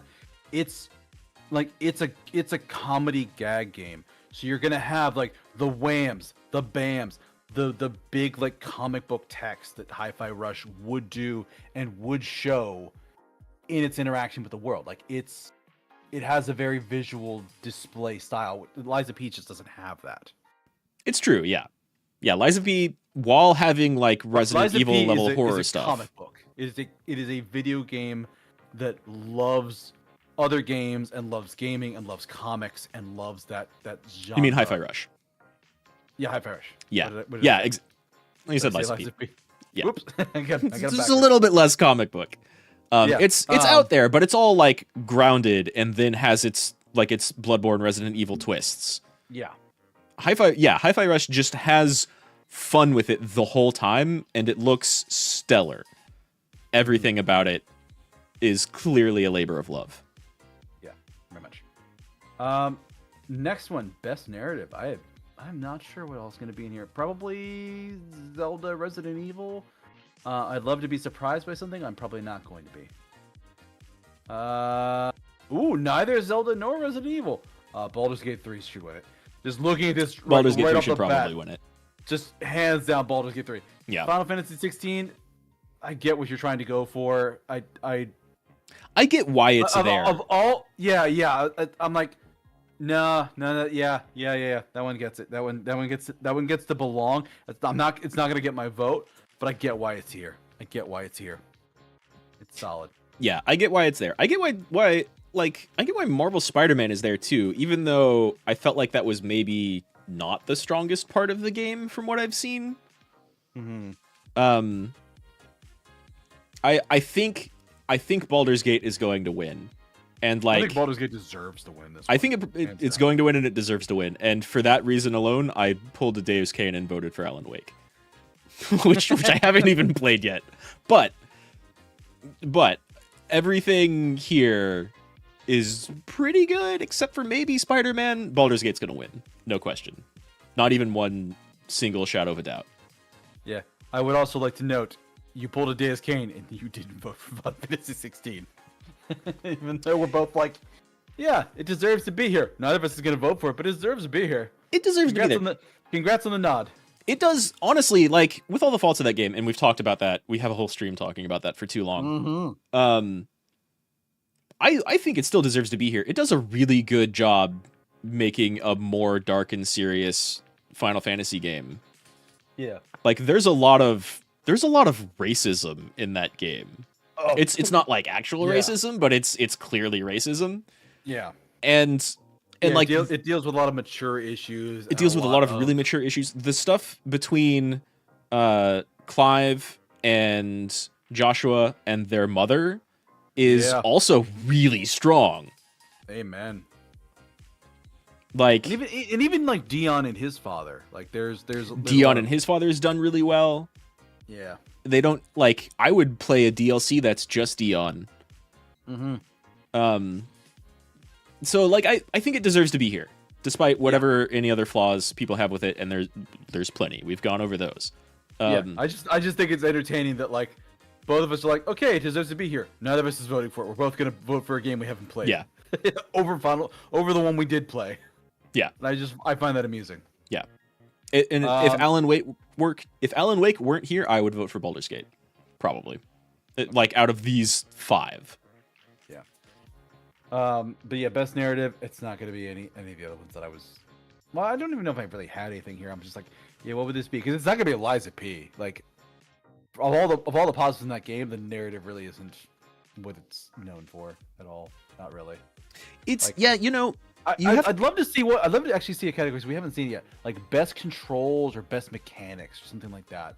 There's just some cool stuff you can do with, like, things like that. That'd be a fun category. Those would both be fun categories. Those would be fun separate categories. Yeah, I don't know what else I would toss in best narrative right now. Yeah, I don't either. There's a lot of good stuff out there. Yeah, because I wouldn't put Sea of Stars. I wouldn't put Armored Core. I wouldn't put Octopath. I would have put Triangle Strategy in for the Triangle Strategy was pretty strong. Yeah, for the year it came out. I don't even think I got that. That Slay the Princess game, I don't know when that actually came out, but it's getting like popular now. That's got a pretty good, strong narrative. It's almost like all it's almost all narrative, really. All right, next category: best game direction. Alan Wake, Baldur's Gate, Spider-Man, Mario, Zelda. Yeah, we're getting to the last couple categories. It's going to be the big ones. Yeah, I would vote Baldur's Gate 3 just for solidarity with you, probably. I did too.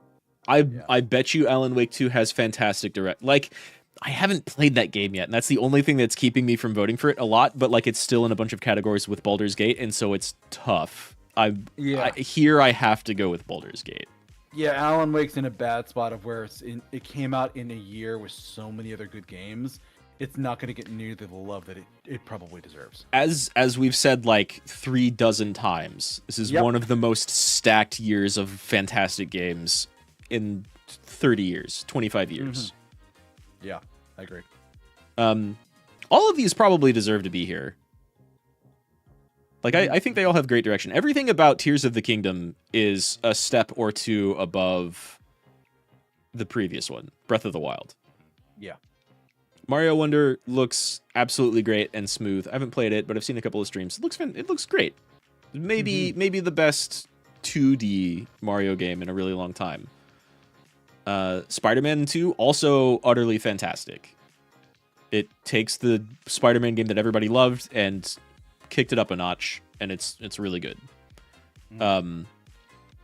Alan Wake 2 is probably a really strong contender in this category, but I don't fucking know yet. You're still working on your backlog of games from like August and September. Basically, yeah, I'm gonna finish. I mean, heck, you haven't finished Cassette Beast. That came out in April, so you're still working on your April backlog. Yeah, essentially, very good year. Whenever I decide to get back to Cassette Beasts, because it's great, I'll probably finish it eventually, just not on stream. Oh, it's so good though. You stopped. I might finish it all. You stopped right before the part where you're about to get some answers for some shit. Okay. And it's just like, oh wait, that's what this means? I might maybe do it on the stream then, because it's a really strong game. Yeah. It is, and I haven't touched it, so I haven't spoiled myself or progressed at all. Mm-hmm. But yeah, I'm probably gonna finish Alan Wake 1 the next time I stream it, and that game's still really good. Mm-hmm. It's got a fantastic narrative. Like the gameplay is, it's okay. It's a little novel for like a third-person shooter, but it's nothing. Remedy is not really good when it comes to like the actual combat mechanics of their games, but everything else about them is stellar. And I'm probably going to play Control again because I haven't, and I don't think I ever played the DLC for that game. And that game's a blast. It's a ton of fun to play. Yeah, I still need to play it. I keep seeing it come up on sale, but I still haven't picked it up yet. It's extra good. So I'm assuming Alan Wake 2 is just like peak Remedy. The best they've probably come out with so far. Yeah. Yeah. All right. So game of the year. I'm anticipating no surprises here. It's probably going to be essentially this lineup again. I think. It's with maybe one change. With maybe one change. I'll say one extra before you click on the category. Can you guess it? So it is 6. It's 6. It's 6. It's the same lineup you just saw, plus what? By what deserves to be there, I would say Street Fighter 6. Ooh, bold. Fighting games don't ever win this category, but bold, I like it. I think the nomination, because it's a solid fighting game. You talk about how it innovated so much. Yeah, I think it deserves to be up there. It's not going to be, because you're right, they never win the category. Fighting games just don't even get considered for this type of thing. It really should be, though. It should be. Street Fighter 6 is gold. Yeah, who would be the other game of year? J-Hank, I would love it if Armored Core 6 were in this category. That'd be great. I would. But it's not a Dark Souls or an Elden Ring, so yeah. I'm gonna guess it's probably one of the indies. Something from one of the indie categories would be my guess. Maybe Dredge. Dredge will be maybe Dredge. Okay. I can see that. Dredge was pretty popular for a while. Okay. All right. Game of the year. What we got to work with? Alan Wake, Baldur's Gate. Oh, Resident Evil. God damn it. Of course. That was on my mental list, and I didn't think of it. Almost. You almost got it right. That's Resident Evil 4 Remake's really fucking strong. Mm-hmm. It's extra good. Yeah, this is basically like I was putting together a list in my head of like what was going to be here, and it was going to be Baldur's Gate, RE4, Zelda were the first ones. Yeah. I thought we would have a Final Fantasy on here. 16 is not strong to be here. 7 Remake I thought was going to be coming out this year until I looked at the dates and realized it wasn't. 7 Remake will get this next year. Yeah, 7 Remake is 100% going to be on the list next year. But it was on my list of considerations, and I'm like, what are the last 2? Lies of P and something else, and it just wasn't. Hey, Prototypical, thank you for the follow. We just got the game of the year, and we're debating things here. And then Alan Wake, I can see why it's here. That studio has a lot of love, and people like it a lot. I think Alan Wake is kind of like riding on recency bias a little bit, but also, yeah, everything Remedy has ever done has been really excellent and fun. And Alan Wake 2 is like the game everyone wanted, and from what I hear, it lives up to everybody's standards and like clearly exceeds them. Yeah, and I definitely saw people saying Spider-Man 2 was Game of the Year contender. Spider-Man 2 is also really good.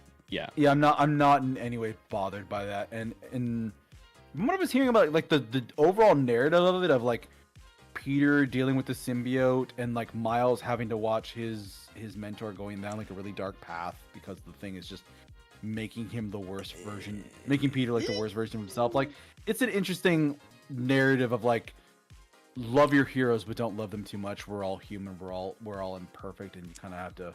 It's so from what I've there's a lot of good narrative of yes and good no. ground to do some narrative work there.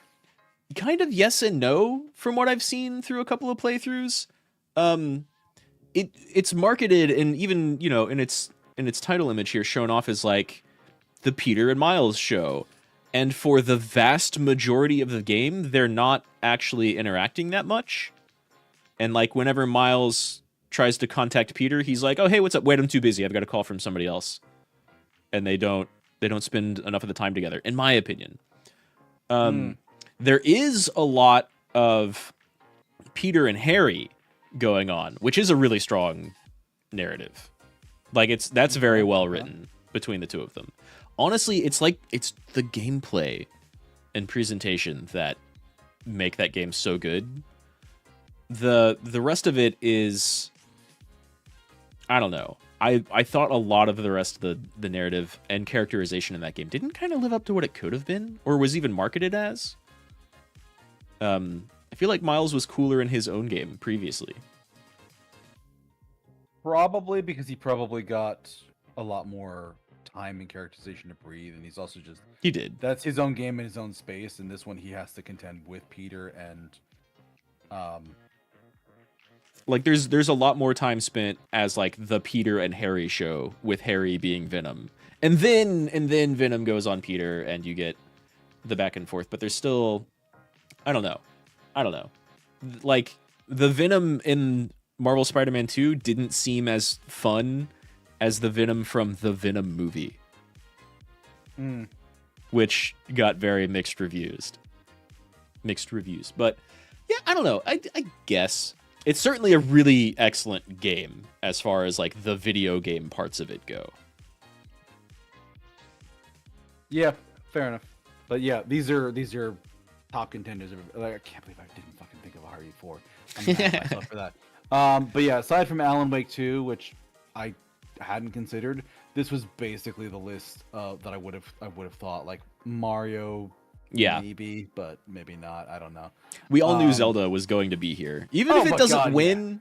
Yeah. This one's definitely going to be on the list. Yeah, not honestly with Baldur's Gate 3, Zelda actually has some competition this year. Because Zelda would have swept any other year. Honestly, BG3. I think if Baldur's Gate wasn't here, Zelda would probably win. Yeah. But it is here. Maybe RE4 would be some competition, but I do think Zelda would probably win over Baldur's Gate 3. It's huge. Yeah, it's some diff competition. It's the biggest a Dungeons and Dragons thing has ever been amongst like general gamers or populace. People who don't play games know who Asterion is. Yep. He's the bear fucker. He's the bear fucker. One video. He's the hot vampire who you want to bite you. Mm-hmm. Yeah, Neil Newbon killed that role. Yeah. But okay, so that's the contenders there. That's the whole list. That's the whole list. Lot of not surprises. A few. Oh my god, I can't believe I didn't think of that. A few surprises near the end. I probably would have put Armored Core in this list if I were making it, but yeah, I'd pull out Mario and put in Armored Core. Maybe pull out Alan Wake and put something else into, though I don't know what. Dead Space, maybe. See, I think Resident Evil 4 and Dead Space were vying for a spot on here because they're both like really amazing remakes. Mm-hmm. But RE4 came out later and is like a little bit better of a remake, a little bit better of a game overall. Dead Space, especially that remake, is really good. But RE4 changed the gameplay, changed the whole landscape. Like, I mean, they took one of the most famous and popular Resident Evil games and they made it better. Well, in just the original RE4, like, third-person shooters exist in the way that they do today because of Resident Evil 4. the OG one. And that remake was immaculate. So it's hard to compete with that. Yeah. But nice. Final thoughts. What about you, Rad? Any final thoughts on this list and these awards or anything like that? Honestly, not too much to add. I'm a little surprised FF16 isn't on Game of the Year. Because people really liked it for a time. It definitely had a lot of like valid criticism. Yeah, see, I think the reason why it's not on the list is the game is very political in what it tries to address, and it's very preachy at times. Even past the point where like I was already on board, like, yeah, Empire bad. We're gonna beat them up and save the slaves, and the game just kind of keeps beating a dead horse about that a few times. And I think that's every Final Fantasy game though. They're all every single Final Fantasy game ever since like after the first one, because the first one almost doesn't have a plot. Yeah, basically. Every single Final Fantasy game is Empire bad, industrialization bad. All of them. Yeah, it's just it's how much it throws that in your face, and it just does it over and over again. It goes to a lot of extra lengths, and I know at points I was tired of the game throwing that at me, and people with even less tolerance than me and less patience would have probably been sick of it too. And I think that's I think it probably lost some points for that. I think that's totally valid. I've seen people say kind of the opposite, in that like as soon as the game switches away from Game of Thrones and racism into Ultima as a big bad Final Fantasy villain, that's where it lost them, and they would have liked more. Oh, yeah, I agree with that. Yeah, the Game of Thrones and racism stuff going on. Oh yeah. That last act is terrible. I don't think it's terrible, but it definitely like.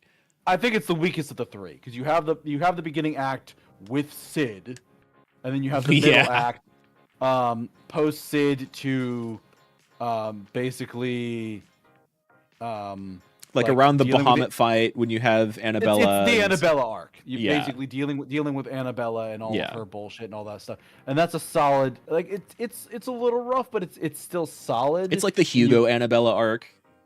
Yeah. And that's a very good section. And then you have the Barnabas and Ultima arc, and it's not as good as the first two.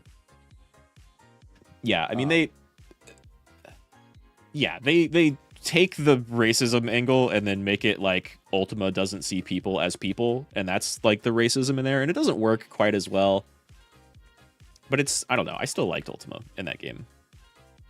And Barnabas. Barnabas needed a lot more time though. I like his fight, not so much him.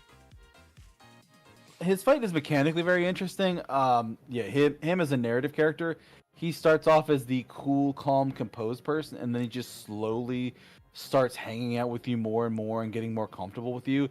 And so he starts talking about his cool religion that he thinks you should join him on. Right. And he's just the well, longer and all of that happens very quickly, right? Like, it goes downhill very quickly when he just kind of realizes that you don't think his god is really great. And he's a lot cooler when you don't know what's going on, and as soon as you see his whole thing is like mommy issues plus like I agree with Ultima that consciousness is a burden and we should go do away with it, and then that like turns out to be clearly a lie in the middle of his fight. That's a cool turning point in the middle of the fight, but as soon as you like at the instant you find out what's going on with Barnabas, he's less interesting. Yeah, because he's basically I could have had more of a back character. to my way of I described him, of him being like a crypto bro who uses a lot of jargon from the space but doesn't understand what any of it means. And that is he doesn't. My favorite way to describe him. He uses buzzwords, but he doesn't know them and he doesn't believe them. Yeah, he doesn't. Right, he doesn't actually believe in it. He's been convinced because he's Ultima's plaything, basically. But otherwise, like during the fight with you, it turns out he doesn't believe them, even if he sticks by them in his death. Yeah, and actually, I thought honestly, I thought he had a very good death with like, you're just like, Yeah. you lost, and he's like, did I? Grabs your foot, feeds you his power. He's just like, ha this is ha. actually what I wanted anyway. God wins, bitches, and he dies. It's Yeah. like, well, shit. He had a point. Fuck. Damn, he does still kind of win, even though we killed him. Yeah. So that's actually one of the better parts of him. I thought was that Yeah. you beat him and you still lose. He Yeah. still win. He beats you in every fight that you go up against him because in each fight he gets what he wants. Yeah. In the first one he fucks with you and scares you off. The second one he fucks with you and scares you off. The third one you kill him and he feeds you his power and he wins anyways. So Right. he's a weird villain. Yeah. Yeah. So I'm a little surprised FF16 is not in Game of the Year, but I get it. I thought there would be a Final Fantasy in Game of the Year. I would put it over Super Mario Wonder. Fair enough. Or probably even Tears of the Kingdom. But Tears of the Kingdom is really fucking strong. Yeah, I So- don't think there was anything that was going to stop Tears of the Kingdom from being on that Game of the Year list. Yeah. I really don't. I think the ones you could pull would be Super Mario Wonder and Alan Wake, and yeah, putting Final Fantasy instead of Super Mario makes sense. Putting Dead Space instead of Alan Wake makes sense, even though Alan Wake is a strong contender. I really They think really- replacing really RE4 with Dead Space is the only thing that makes sense. They're like the two super amazing remakes of old school games that everybody loves. You're not wrong, but I don't think RE4 deserves to be removed from the list. That's the thing. Like, like. Yeah, I that's think fair. Alan That's Wake fair. has a smaller, louder. Well, again- compared to RE4, compared to Resident Evil, I think Alan Wake has a smaller community that loves it. But Yeah, I think, like I said They are- earlier, Alan Wake might be here because of recency bias. yeah, Even if it's super extra good, which is what literally everyone is saying, it's 2023. There's so many excellent, amazing games. yeah, Like, if Hi-Fi Rush were here instead of Super Mario Wonder, I'd be like, fuck yeah, it deserves it. I'd be happy for it. I would vote for it. I don't know if I think it would deserve it. Excuse me. You're good. Well, I do think it would deserve it over Mario. Like, just clear there. Right. Like, Like, If- Hi-Fi if- Rush and Armored Core were so strong. So strong. Mm-hmm. Yeah. Lies of P was also incredibly strong. Like, It was on my list. I thought it would get here because it's just like, oh, we want Bloodborne for PC. We want Bloodborne for PC. You finally got Bloodborne for PC. Is it Game of the Year? No, we didn't like it No. that much. You it's motherfuckers. really good though. Like, the whole way through. Yeah, it is. It really doesn't quite have, Lies of P doesn't quite have the narrative and reveals and like world building that a Bloodborne or any other FromSoft Souls-like game has. It's They do way a good better job, than though. They do a pretty good job telling their story. They do a really good job telling their story. And honestly, like, you beat Lies of P recently, right? Yeah. Yeah, I'm doing a second run through. You saw the post-credits scene, right? Oh, yeah. Fucking Post-credits wow. Yeah. They pulled a Resident Evil where that sickly alchemist dude who's like, please, I need gold coin fruit to cure myself, was just lying to you the whole time. He pulls a fucking Wesker and is like, we've been watching this situation. We knew it was going down from the beginning. There's crazy other shit we don't even know about in the game going on. And then they give us a tease of what they're going to do next, and it's fucking Wizard of Oz. Yeah. And also, like, they're talking about, like, a new type of humanity and a new, like, this and new that. Right. And it's just like, oh, how many types do you have here? And I was actually talking with Malice a little bit, and she's just like, I'm kind of worried what they're going to do with the next game. I'm like, yeah, because it's different mechanics, and there's no way Dorothy would fight the same way that P would. I bet you it'll still be a Souls-like. Oh, yeah, it will. But she's just like, yeah, I'm just worried about the art tags. I'm like, oh, the art tags are already fucked. And she's just like, man, I don't want to see anything happen to my special puppet boy. I'm like, that's not why I think the art tags are fucked. We're gonna have Dorothy and the cowardly lion, and that's why the art tags are gonna be fucked. Oh, yeah. Yeah. Jesus. There's no way that's not gonna end up in those tags. She also looked like younger than she did in the Wizard of Oz movie at the end of that game? It's hard. It's You really only hard see to her- tell. You only see her like feet and legs. Like, Yeah, I you only don't- see like calves and ankles, but I got the impression she was younger. I don't know. I got like teenager, almost like a flapper. No, that's what I'm saying. I got like teenage vibes, as opposed to like 20-ish, 20 to 25. I see her like range. out of the two of them. I think probably like because she's just like she's walking across this top of the pipe, turns, looks something, claps her heels 3 times, and that's the whole scene. And it's not a lot to go off of.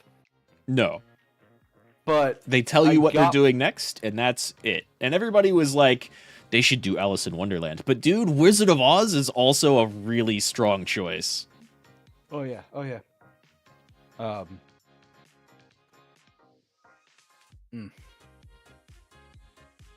Just thinking of like what they could do for what would it be? Lies of D? Or something like that? That's so. So, do you remember what the achievement is for beating the game the first time? I'll look it up right now. No, you don't need to. It's called Rise of P. I don't have that one. Really? Yeah, somehow I don't. I have Free from the Puppet String and the first puppet, but I don't have Rise of D. Right. Okay. Well, Rise of. Damn. I wonder. I guess that's a different like thing you can get with an ending. Rise You don't of always P, get. reach the ending. I did not get that one. Weird, because you beat the game. And I didn't get and they lived happily ever after. I did not get that one either. J Hank sees where I'm going. Good night, J Hank. We don't want to keep you up. Thanks for dropping Hey, by J-Hank. as always. They first off, they have the P organ, which everyone made fun of. Oh yeah, yeah. And then one of the achievements, apparently not the achievement, but maybe it was just like a bug that you didn't get it, is called Rise of P when you beat the game. And like that's what are you doing? They have to know. They have to know. And now the next one's Dorothy. Rise of D is just as bad. Oh yeah.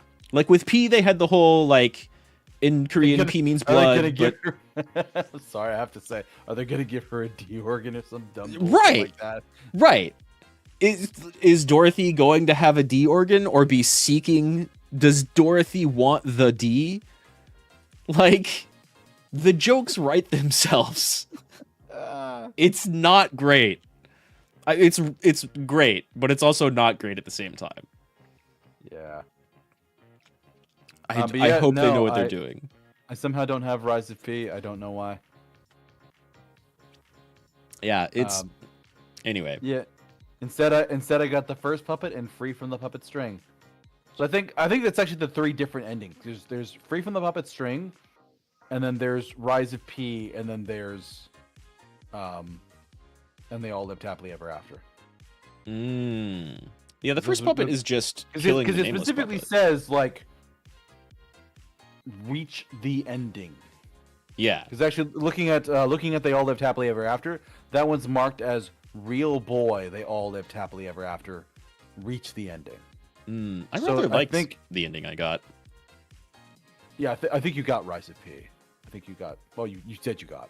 Well, you get. Um, Did you see? So to explain to chat without giving away spoilers, when you get to the last fight of the game, you're given a choice. One of those choices is a certain ending. The other choice leads to a boss fight. After that boss fight, there are 2 possible endings depending on how much humanity your character has claimed over the course of the game. So Right. basically, I think those are the 3. I got the ending for you have some humanity but not enough to get Rise of P, and neither of us chose They All Lived Happily Ever After, which I think is a parody because you know what happens in that ending when you make the choice. Yeah, it makes it pretty clear before you make the choice. Yeah, so considering the ending is called Real Boy, They All Lived Happily Ever After, That's your fantasy ending. yeah, that's your you listen to Papa when you But so you saw before the like hyper Resident Evil train sequence where they revealed that they're working on Wizard of Oz next. Before that, you saw the scene with the new doll, right? Yeah, I've seen the scenes for the endings. Yeah. Oh, okay. It's just weird why you didn't get Rise of P. Okay, whatever. Well, I think that's what I think. Like, it's the humanity thing. When I say I've saw it, I mean I saw it on YouTube. Oh, okay. So when I got my ending, I basically. Did you see the scene of Pinocchio giving Ergo to a new doll? No. Really? No. Because what happens to me is the nameless puppet still attacks us. Yeah. Someone still intervenes, and the difference is my hair did not turn blue. Was it white? No, it was still black. Still black. Oh. And that's the thing. I did not change my hair color when I interacted with the blue fairy in the tower. And that's because my humanity wasn't high enough when I did the interaction. I think that's the big trigger, and that's the difference between the two. I think you're probably right. What did you do? You have to have enough humanity when you get there, because I did give her what she wanted, which is what I think you're about to ask me. Yeah, so that's exactly what I was about to make that choice, but the big thing is when that person intervenes and saves me from the nameless puppet and we kill them, that the person who saves us looks up and is just like, "You're just a puppet, fuck you," basically, and dies. Versus really, I didn't know that could happen. Yeah, because in your ending, you have enough humanity. He's about to say it, and he looks up and he sees you crying. Yeah, and he stops, and he doesn't curse you with his dying breath. Yeah, and that's the big difference. Like he okay, he talks to you more personally. That's the big difference. I didn't know there was that much variety. Yeah. Nice. Yeah, because I basically got the. Damn, Liza P is so dies. good. I think because I don't remember it too clearly. I think that scene happens with the interactions between me and that guy. And I think I walk to the edge of the terrace and the butterfly flies away, and then it goes right to the train scene. Okay. So I did see the train scene. I'm gonna have to look those up. Because, like, I started the second playthrough, but then I just started playing Elden Ring again. So... Yeah, I caught you playing that a little bit before the collab started. Yeah. Yeah. Well, yeah. So, Liza P, super good. I'm a little surprised it's not here. But maybe they could only have one recency bias game. Although, I guess Mario Wonder also came out super recently. I don't think Liza P is recency bias because it came out in September. It's earlier than, or it's more recent than everything here except for Alan Wake 2 and Mario Wonder. Yeah. Well, actually, I would say recency bias applies if, like, the majority of people haven't had a chance to actually beat the game yet. How many people have beaten Mario and Alan Wake? It's a small number. You have to basically be rushing through it. Yeah, Mario's a lot easier to beat, probably. Spider-Man 2 also came out fairly recently, maybe more recently than Liza P. It definitely came out after Liza P, Yeah. But anyway, I'm really not surprised with this lineup. There's definitely things I would add to it. Liza P and Armored Core chief among them. Hi-Fi Rush probably immediately after that. But so we've made our predictions and our votes. We will see what happens on December 7th? So like 3 weeks from now? Yeah. Yeah, I don't feel as invested in this as I did last year, mostly because I don't think I have I don't have a game that I'm thoroughly invested in seeing win, and I don't have a game that I'm thoroughly invested in seeing lose.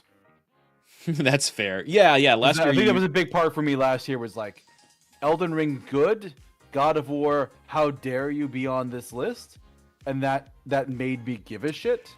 God of War was also, like, really super good. It was just the most obvious example of recency bias. Yeah, because it was, like, a week or two old. Right.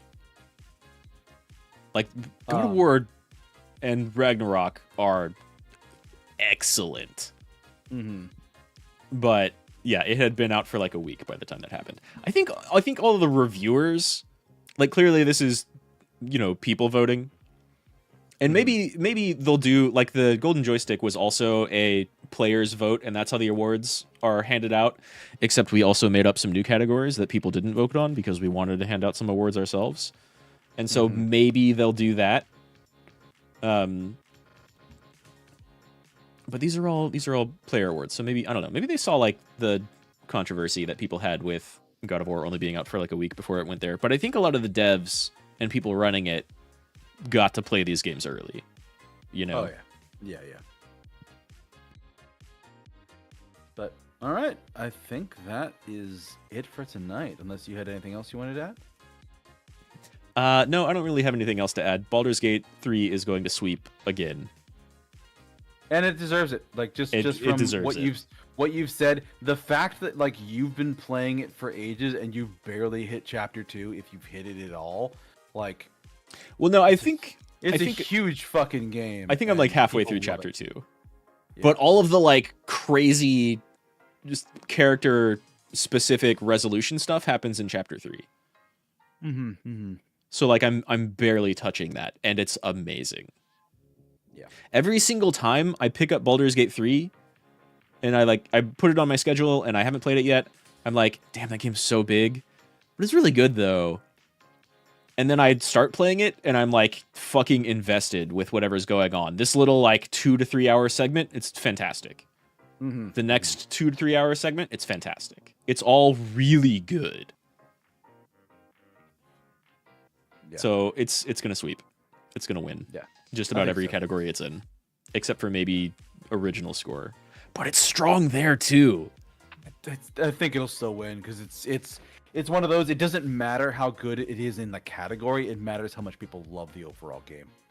So they'll vote for it even if it doesn't deserve to win. Yeah. The thing we have to remember with most of this is these are decided by the fans voting, which is just a popularity contest.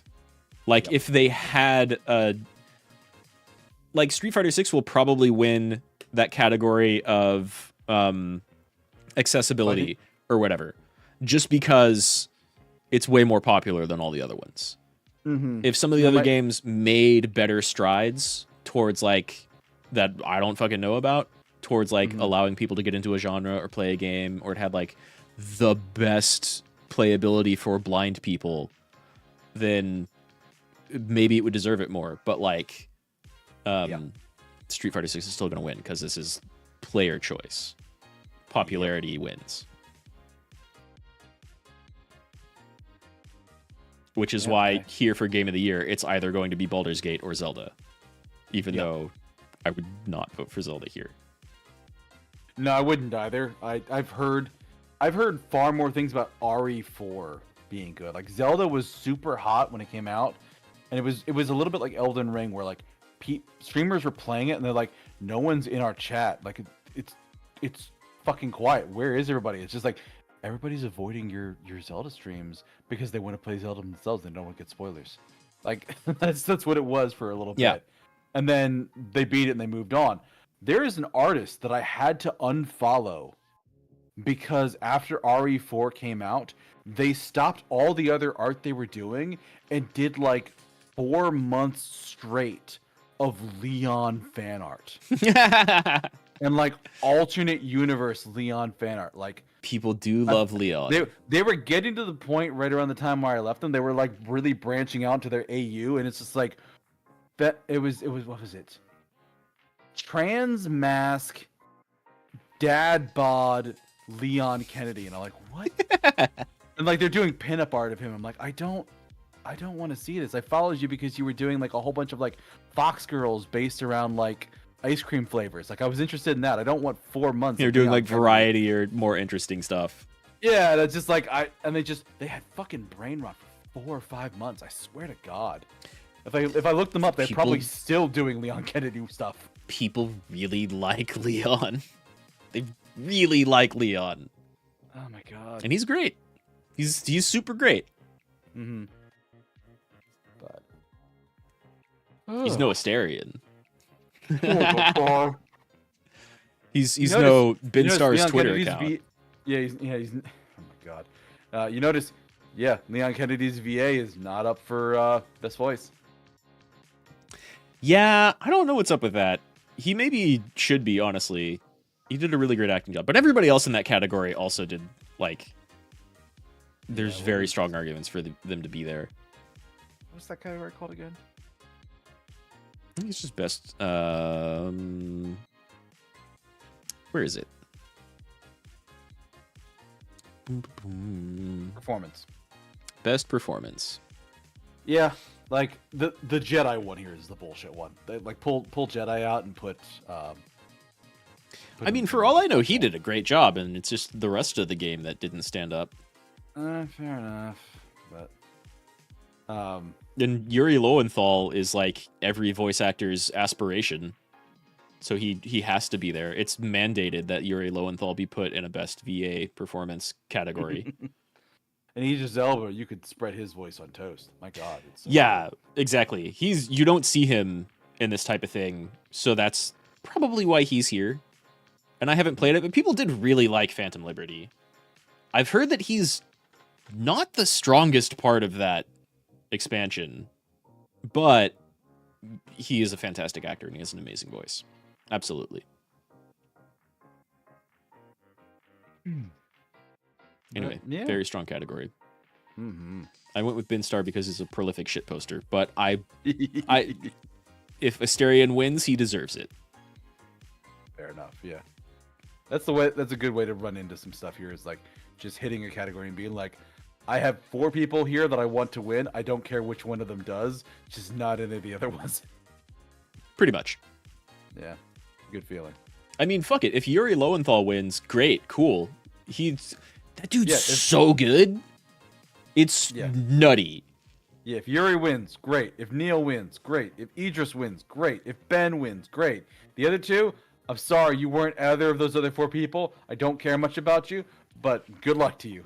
You have stiff competition this year. You know what? I'll see when I get around to Alan Wake 2. She probably does a great job. I'm not going to play Star Wars Jedi Survivor, but maybe he did a great job. I don't know. The rest of them, yes. Hand them all an award. Fuck it.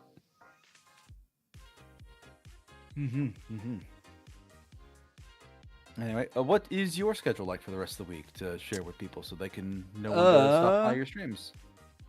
I don't have that asset loaded in my stream. So, my schedule... What am I doing tomorrow?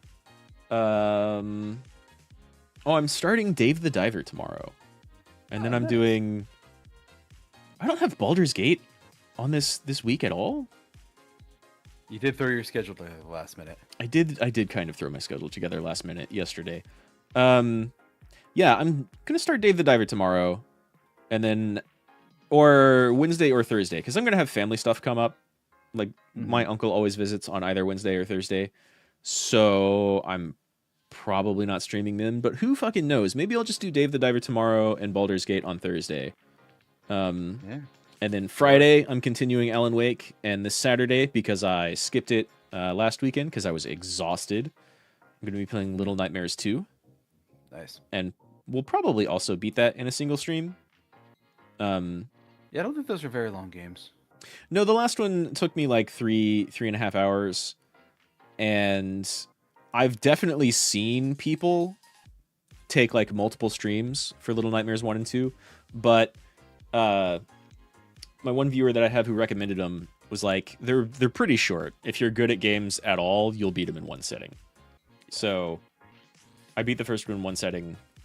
May or may not play the DLC for it.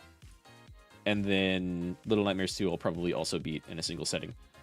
And then I'll continue Baldur's Gate. And maybe Cassette Beasts will come back. And I want to do Dave the Diver and Dredge.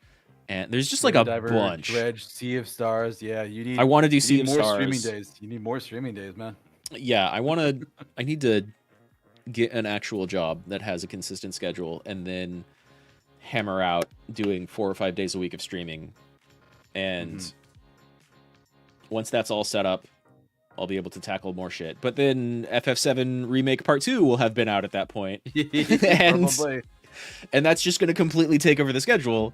Even if it leads to the exact same situation of like FF16, where I was way ahead of most people playing it because I was just hammering that shit out, I'm still going to play it because the game's fantastic. And I need to be ahead in that game so I can watch my favorite streamers play it. God damn it. Fair enough, yeah.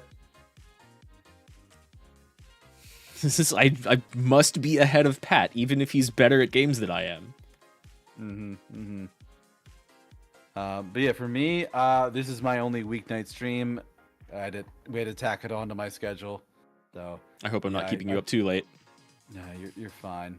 It's honestly, it's less the keeping me up late and more of the I did leg night before I came here. I did leg night, came home, had something to eat, sat down. I'm like, all right, time to stream.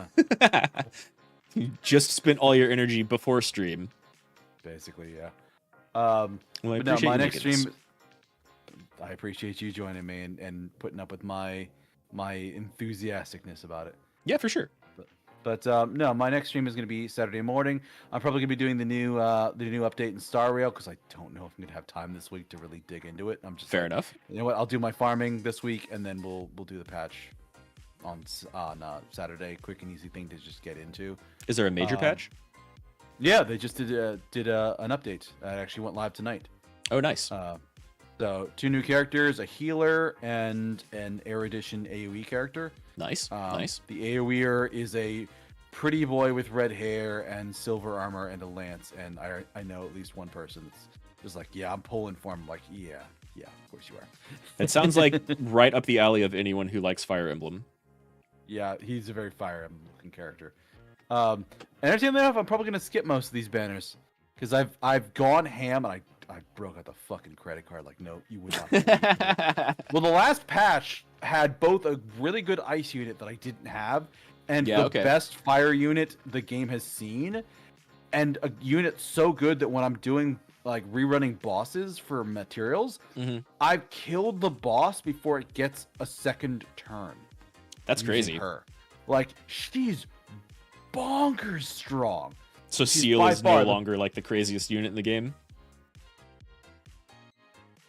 It really depends on like the team comp you have to synergize with the fire unit, because her whole thing is she gets extra turns based on her marked target getting hit with follow-up attacks.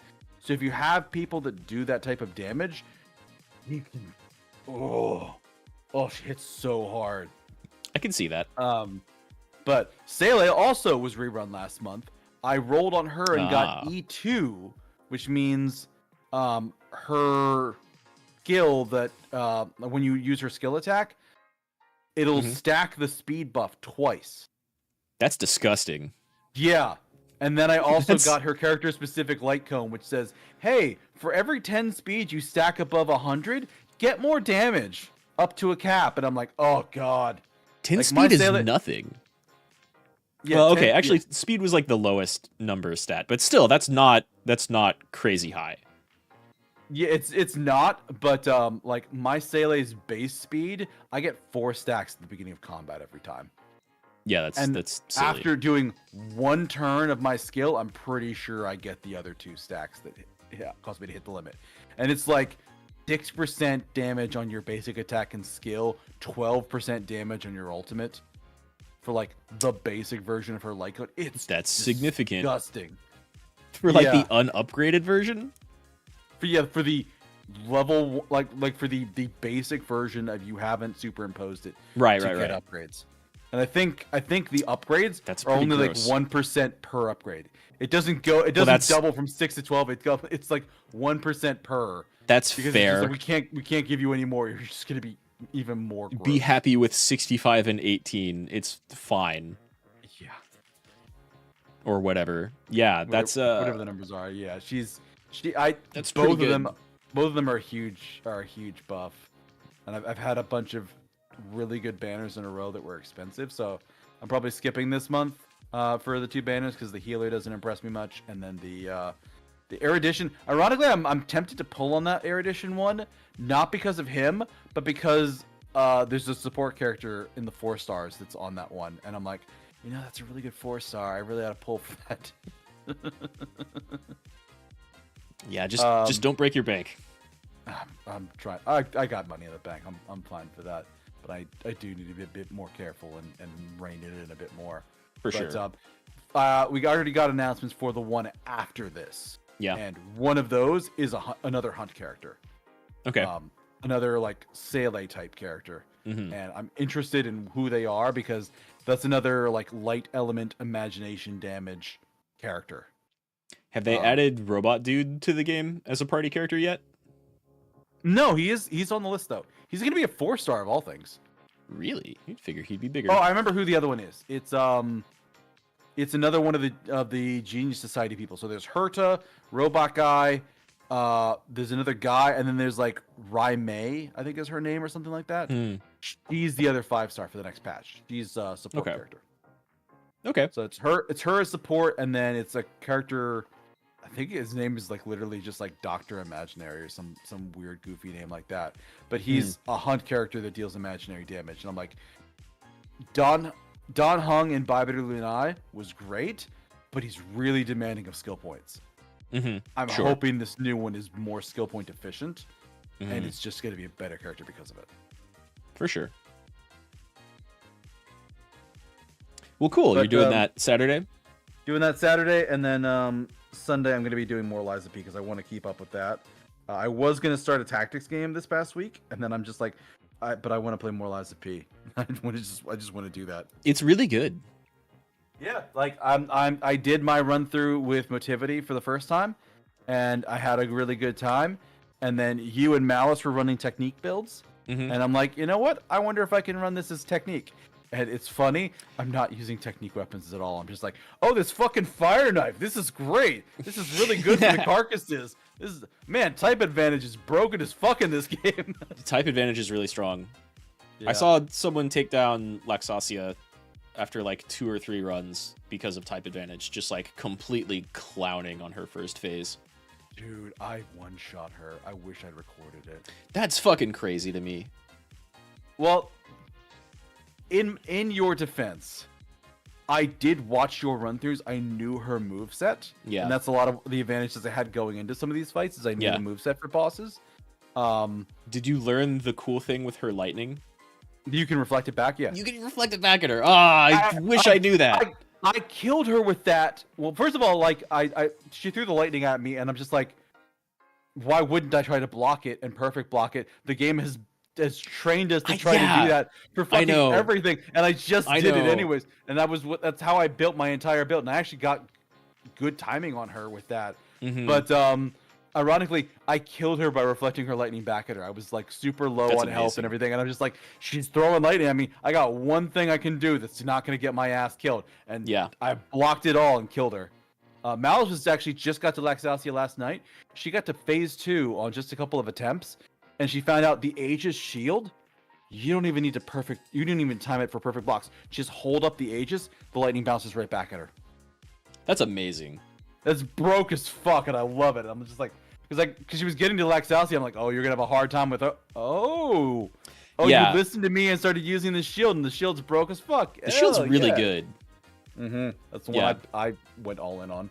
Yeah, I think I also upgraded it all the way. No, I upgraded the firearm, which I didn't end up using very much at all near the end. But I did the shield and the pile bunker on my first playthrough, and then a little bit into the lightning arm, and I finished off the lightning arm now.